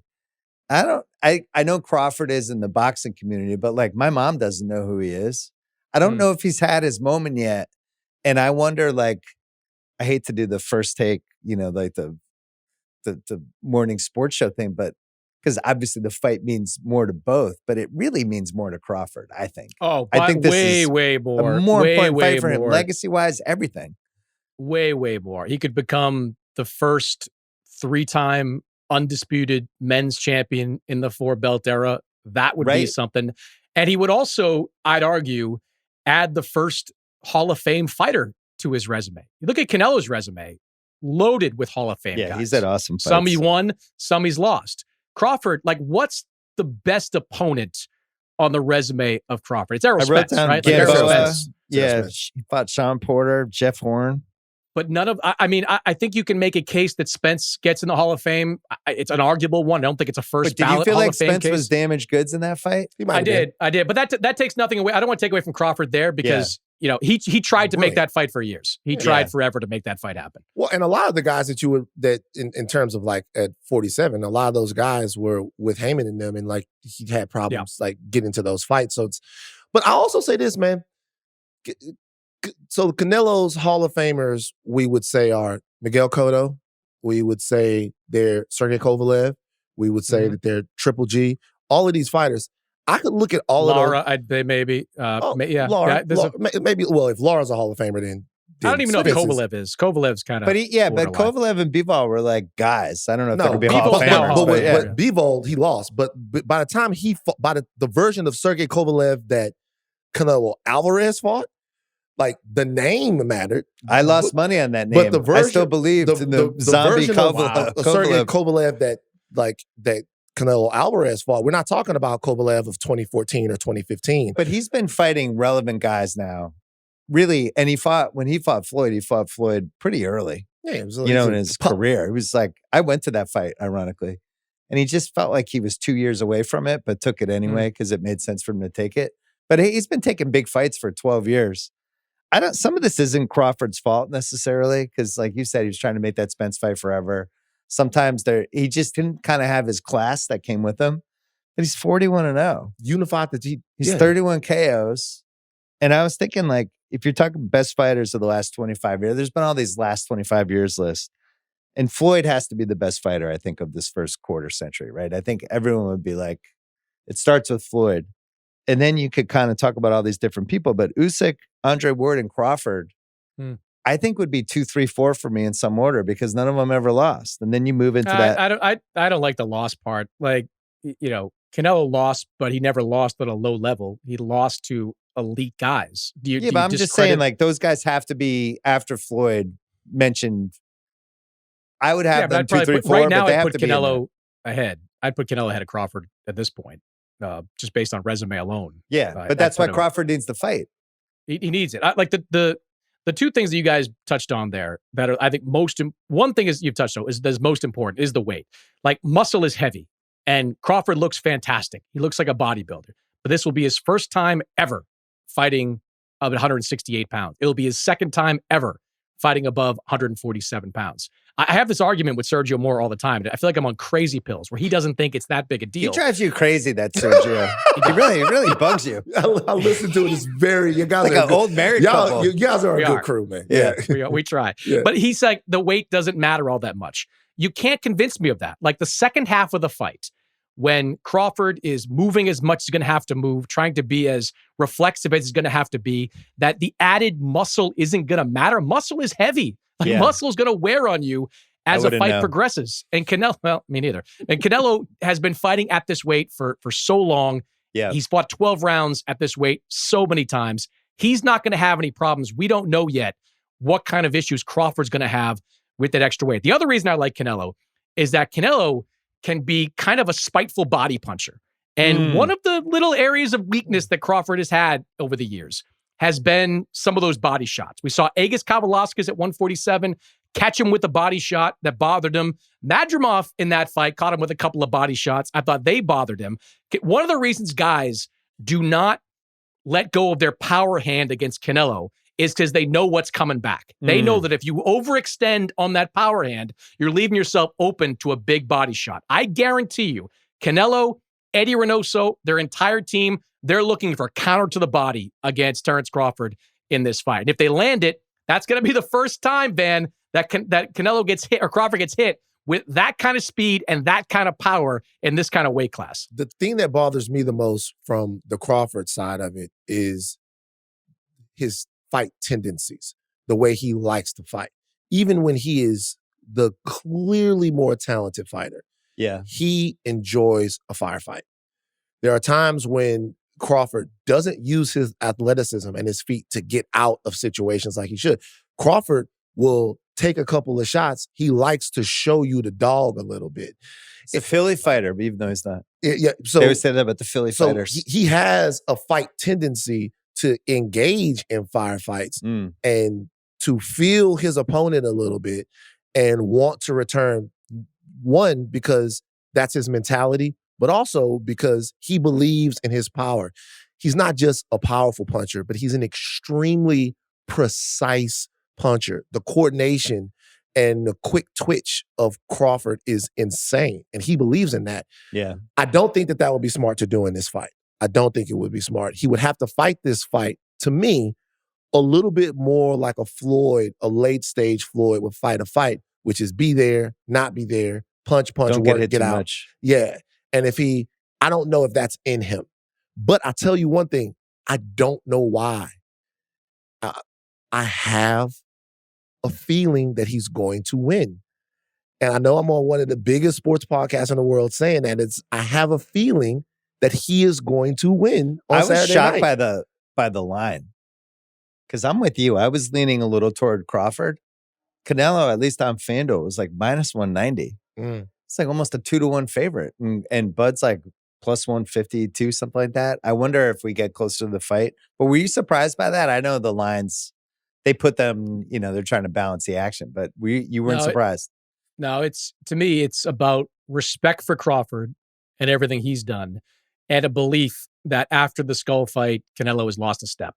I think that's what everyone right now is looking at. I'll tell you the good bet so far is Canelo by decision. That's at like plus 130. I want to say when I looked at it there. He hasn't had a knockout since 20 or 21?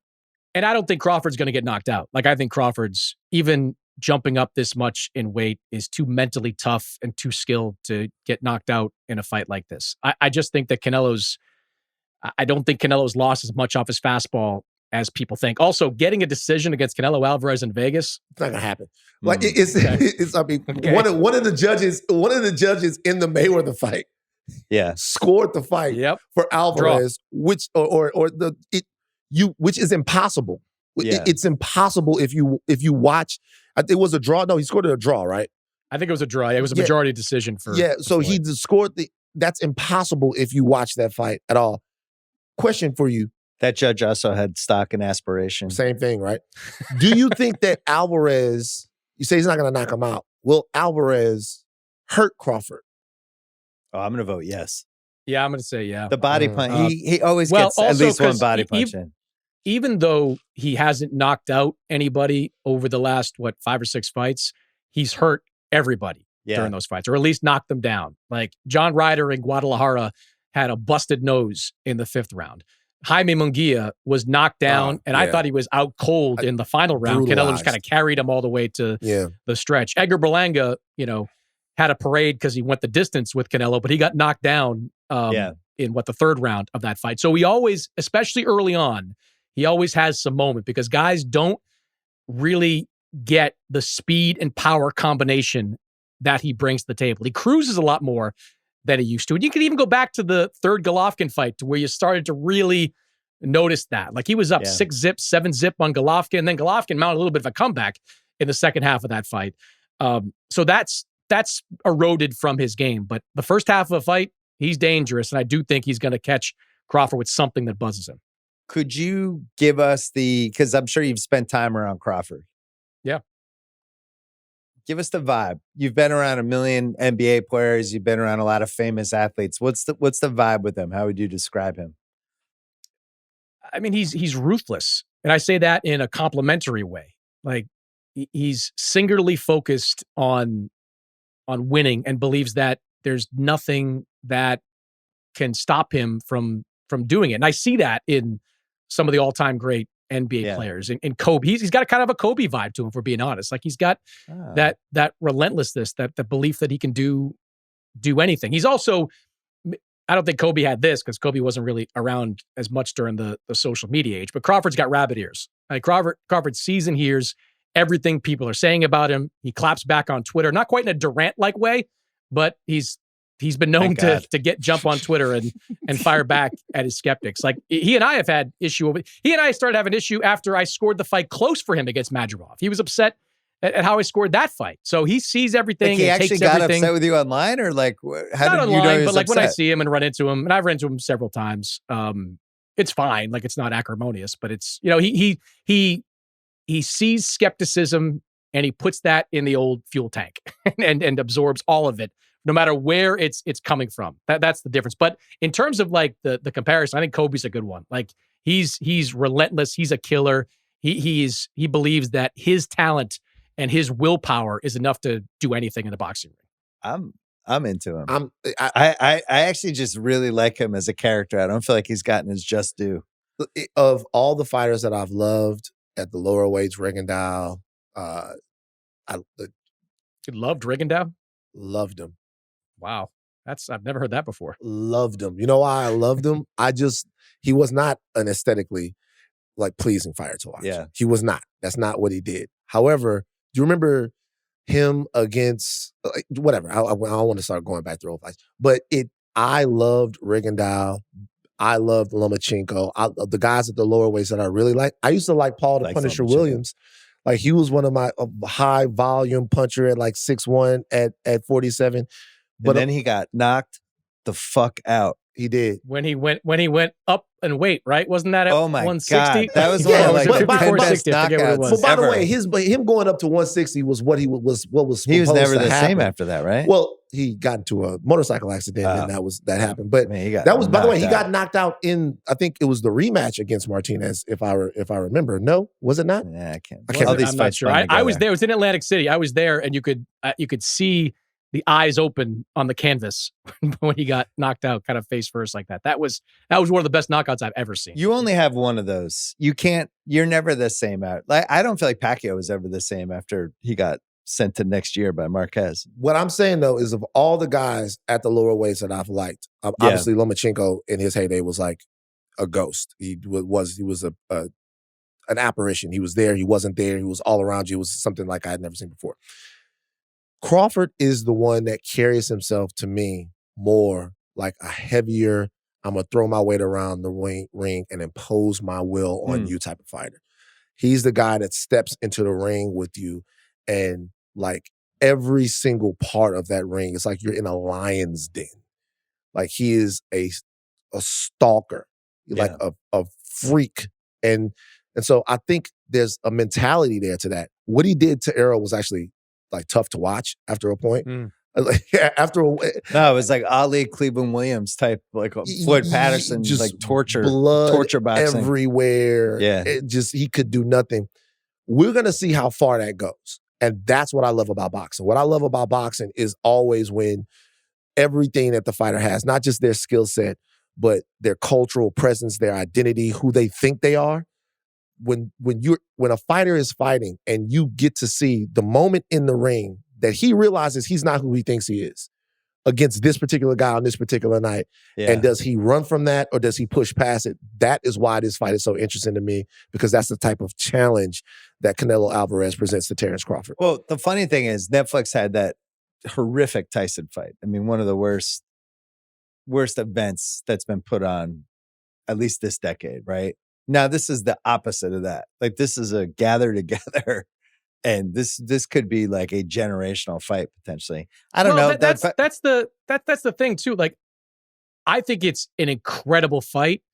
I wouldn't be surprised if it's not aesthetically pleasing in the ring. Yeah, like it's possible. I don't believe that you're looking at Hagler Hearns. I don't believe you're looking at Hagler Leonard. Like, I think you look at two guys that have proven to be judicious with their punches, especially Crawford as he's moved up in weight. Canelo, more selective with his shots as his career has gone on. Both these guys are kind of information seekers in the ring. They feel guys out over the first 1, 2, sometimes 3 rounds before they really start to engage. I wouldn't be surprised if this is a very cagey fight with kind of limited spurts of action in between. Well, you left out 2 pieces with that. One is one guy's 35, the other guy's 37. Yeah. So it can't be Hagler Hearns. The other one is both guys have made a lot of money boxing. Crawford, which changes the desperation variable a little bit. You brought that up. That's good. Crawford, notoriously slow starter, like legendarily slow starter. Can he afford to do that in this fight?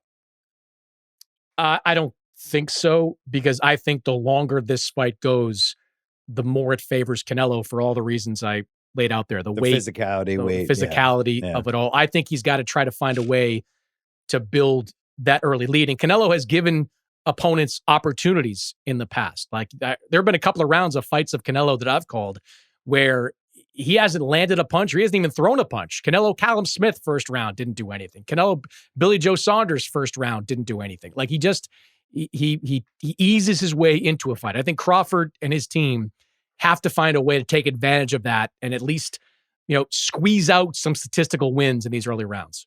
Can you sell us on the co-main event? I have no problem with it. It's probably not the kind of sexy co-main event you're expecting to see on a Netflix show. Last time we saw Katie Taylor, Amanda Serrano as the co-main event of the Tyson Paul fight. This one, look, I think it's going to be really entertaining. I think both these guys are bangers. Like, I think Fernando Vargas is one of the Vargas brothers. I'd probably put him at like number 2 or 3 on the list of the top Vargases out there. I think Emiliano Vargas is probably the best of the bunch. Yeah. Callum's a good fighter. Shown he's a banger, shows he's willing to engage. So I think it's going to be a really fun fight. If that's what you're looking for. I don't know if you're looking for high level, meaningful, impactful, championship level stuff, this probably ain't it. If you're looking for a banger, you're probably going to get it between these two guys. I don't know why they did the co for that. I do. You may know. All right. Callum is, you could say it, Callum's a TKO fighter. Callum is effectively co-managed by Dana White. He's been fighting on UFC Fight Pass for his last 6 or 7 fights. So it's all who you know, Bill. It's all who you know. Real quick, as far as that, just big picture, where are we? There was a thought that we talked a little bit earlier about the Mayweather De La Hoya fight. I remember when that fight came out, when that fight happened, that was the fight to save boxing. After a lackluster couple of fights, and you're going to put these two guys in the ring, Mayweather then becomes the A-side for the rest of his career in a big, big way, and he carries boxing through the next decade. He leaves, and then the sport's in the wilderness for a little while as the business changes, as the zone comes around, HBO boxing leaves, and then everybody runs to different promotions, have different relationships with different streamers. We have some really interesting fighters right now. Usyk is on an all-time run. He might be done soon. Right now. We have some guys, a lot of different personalities, but it's hard to gauge where the sport is right now. Turkey the last couple of years has really come in and consolidated the matchmaking, but is the sport healthy with all of this stuff happening? It seems like there's a new business move made every week. It seems like there's a new app you have to get. Is boxing healthy right now? I think it's in a challenging spot right now. I think there are healthy aspects to it, but I think overall it's still challenged. The Saudi effect has had positive and negative effects, right? Like, the positive impact is that we're getting fights that we either were never going to see or we sure weren't going to see twice. Like, Bivol Beterbiev is a great example. I can tell you we were never going to see that fight. There was no money in it anywhere.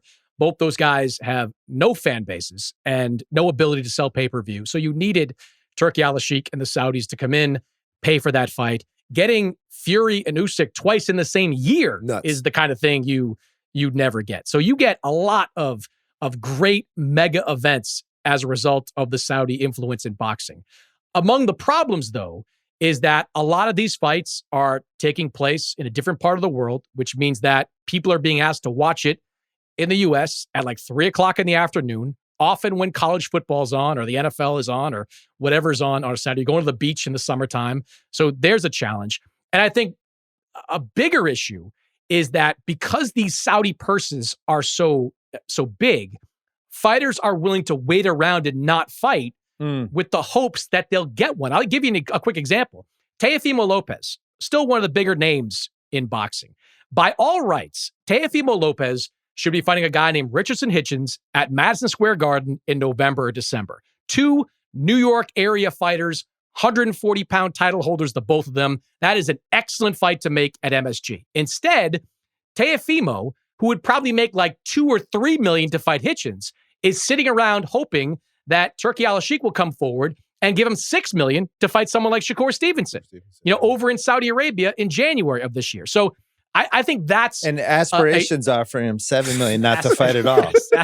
They're trying to give him a check. We always come back to that. But it's the point is, like, for boxing to thrive, it needs activity. UFC thrived because it put on great event after great event. Yeah. Boxing still puts on great events, but you can't have a great event and then 4 months of nothing. You need to be putting on great events twice a month to get some momentum for the sport. Well, look at Crawford and Canelo. Those guys are fighting once a year now. Oh, Canelo's different. Canelo's been pretty active for a guy of his status. How many fights has he had in the last 4 years? He's at least 2 fights a year. All right, 2 fights a year, and Crawford's 1 fight a year, and these are 2 of your 4 biggest stars. Usyk he'll pull this. He'll still get out there hopefully Just at least once. Wait, maybe two times a year, maybe, hopefully. No, I think Usyk's probably got 1 fight left. If Joseph Parker beats Fabio Wardley, I think that's the fight he'll take. And then look, if I'm Usyk, then I'd call Jake Paul. Like, I think then if I'm Usyk, then I try to go get the bag. Yeah. Why not? He's fought so many tough ones over the years. He deserves a bag. Cleaned out his whole division. He earned it. He cleaned out his whole division on an all-time run. Why not get the So if we bag? if we go Mount Rushmore for the century before we go, and Floyd's on there and Usyk's on there, who are your other 2?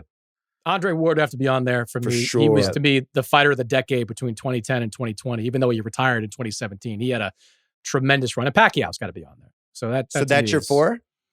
That would be for the 21st century. First 25 years of this century in boxing. So that's your 4. That would be my 4, yeah. With Canelo what do you have? Looming right there. Probably those. I would think about Bernard Hopkins.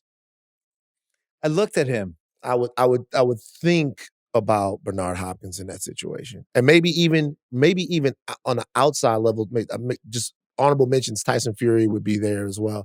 Tyson Fury, however his career has played out since then, ended one of the greatest runs in heavyweight boxing history. Like, when he beat Klitschko, people will underrate Vladimir Klitschko because talking about guys that didn't have a lot of gigantic names because of the era that they fought in. He was the most consistent, technically pure fighter at heavyweight for that long run, always came in tremendous shape, added more levels to his game, changed it up, stayed relevant. And the guy who ended that run was Tyson Fury. And then, he had it for a little while until, Usyk came along. So I give Tyson Fury a little bit of I have the Klitschko's on a different list. What's the list? The You Guys Ruined Boxing list. It's like 20 people. The Klitschko's? Vitaly Klitschko? The heavyweight Klitschko. The heavyweight division just felt like it was They had nobody to fight. That was the problem. It wasn't their fault. I know. I look back at that era now. I'm like, I don't remember anything I'll give you this, Van, I'll tell you this. I'm not convinced Vladimir's done. I'm not. What? Oh, my Lord. I think, look, Vladimir, I think, is extremely happy for his countryman, Alexander Usyk. But if Usyk had been beaten by Tyson Fury in one of those 2 fights, I think Klitschko would have come out of retirement and fought Tyson Fury. Wow. And I still don't take that off the table. I still don't. But he would never fight Usyk. Consideration. No, he wouldn't do that. Yo, you know what fight will go hard right now? A Klitschko AJ rematch. Why not? AJ's got. Why not? Why not? That's a winnable fight for Bill Vlad. hates AJ. Bill's down. Bill's not betting on AJ I've anytime lost soon. on one side or the other of his last. But see, 13 here's fights. the thing, though. I know we're going long, but here's the thing about AJ, though. AJ gives you a good example of kind of the precarious situation that boxing gets into. AJ was a draw, is a draw, Sure. remains a draw. If he was as dominant a fighter in the ring as he was a personality and sort of a business machine outside of it, you might have seen if he could have won a couple of these fights, he doesn't lose to Andy Ruiz. Like you see in that situation somebody who could become a major worldwide boxing megastar, but it just doesn't happen for the sport. Was Anthony Joshua the Joel Embiid of the heavyweight division? We'll discuss that next. Is Bacoli? Can I get a Bacoli update before we go? You did no at me? Oh, Bacoli, you're the texts I get from Bill. There's usually there's Is at it least two. over? It's Celtics related or it's Martin Bacoli. He loves him. It's his guy. Topics. It's It's over? not over. He's dealing with some promotional issues over in the UK. His promoter Boxer lost its TV deal and now is kind of sort of getting fucking one Bacoli. back. But he's like he'll be back. He's in the Saudi pipeline, and because he did Turki Al-Sheikh the favor of taking that fight against Parker on like 24 hours notice, flying in from Africa to take that fight, there'll be another opportunity for him to There's to a fight weight once limit again that over he there. cannot go over. That's it. It's I don't know whether it's 277, The fight- 280, whatever it is. He he- cannot go over that weight. If he goes over it, he can't fight. When he fought Anderson, He was in the shape and he was a the monster. best version of himself. That's it. Yeah. That's the weight. There's still a lot of questions on the table for Bacoli, but when he fought Anderson, he looked like just a pure force. Do we see Jason Tatum next season?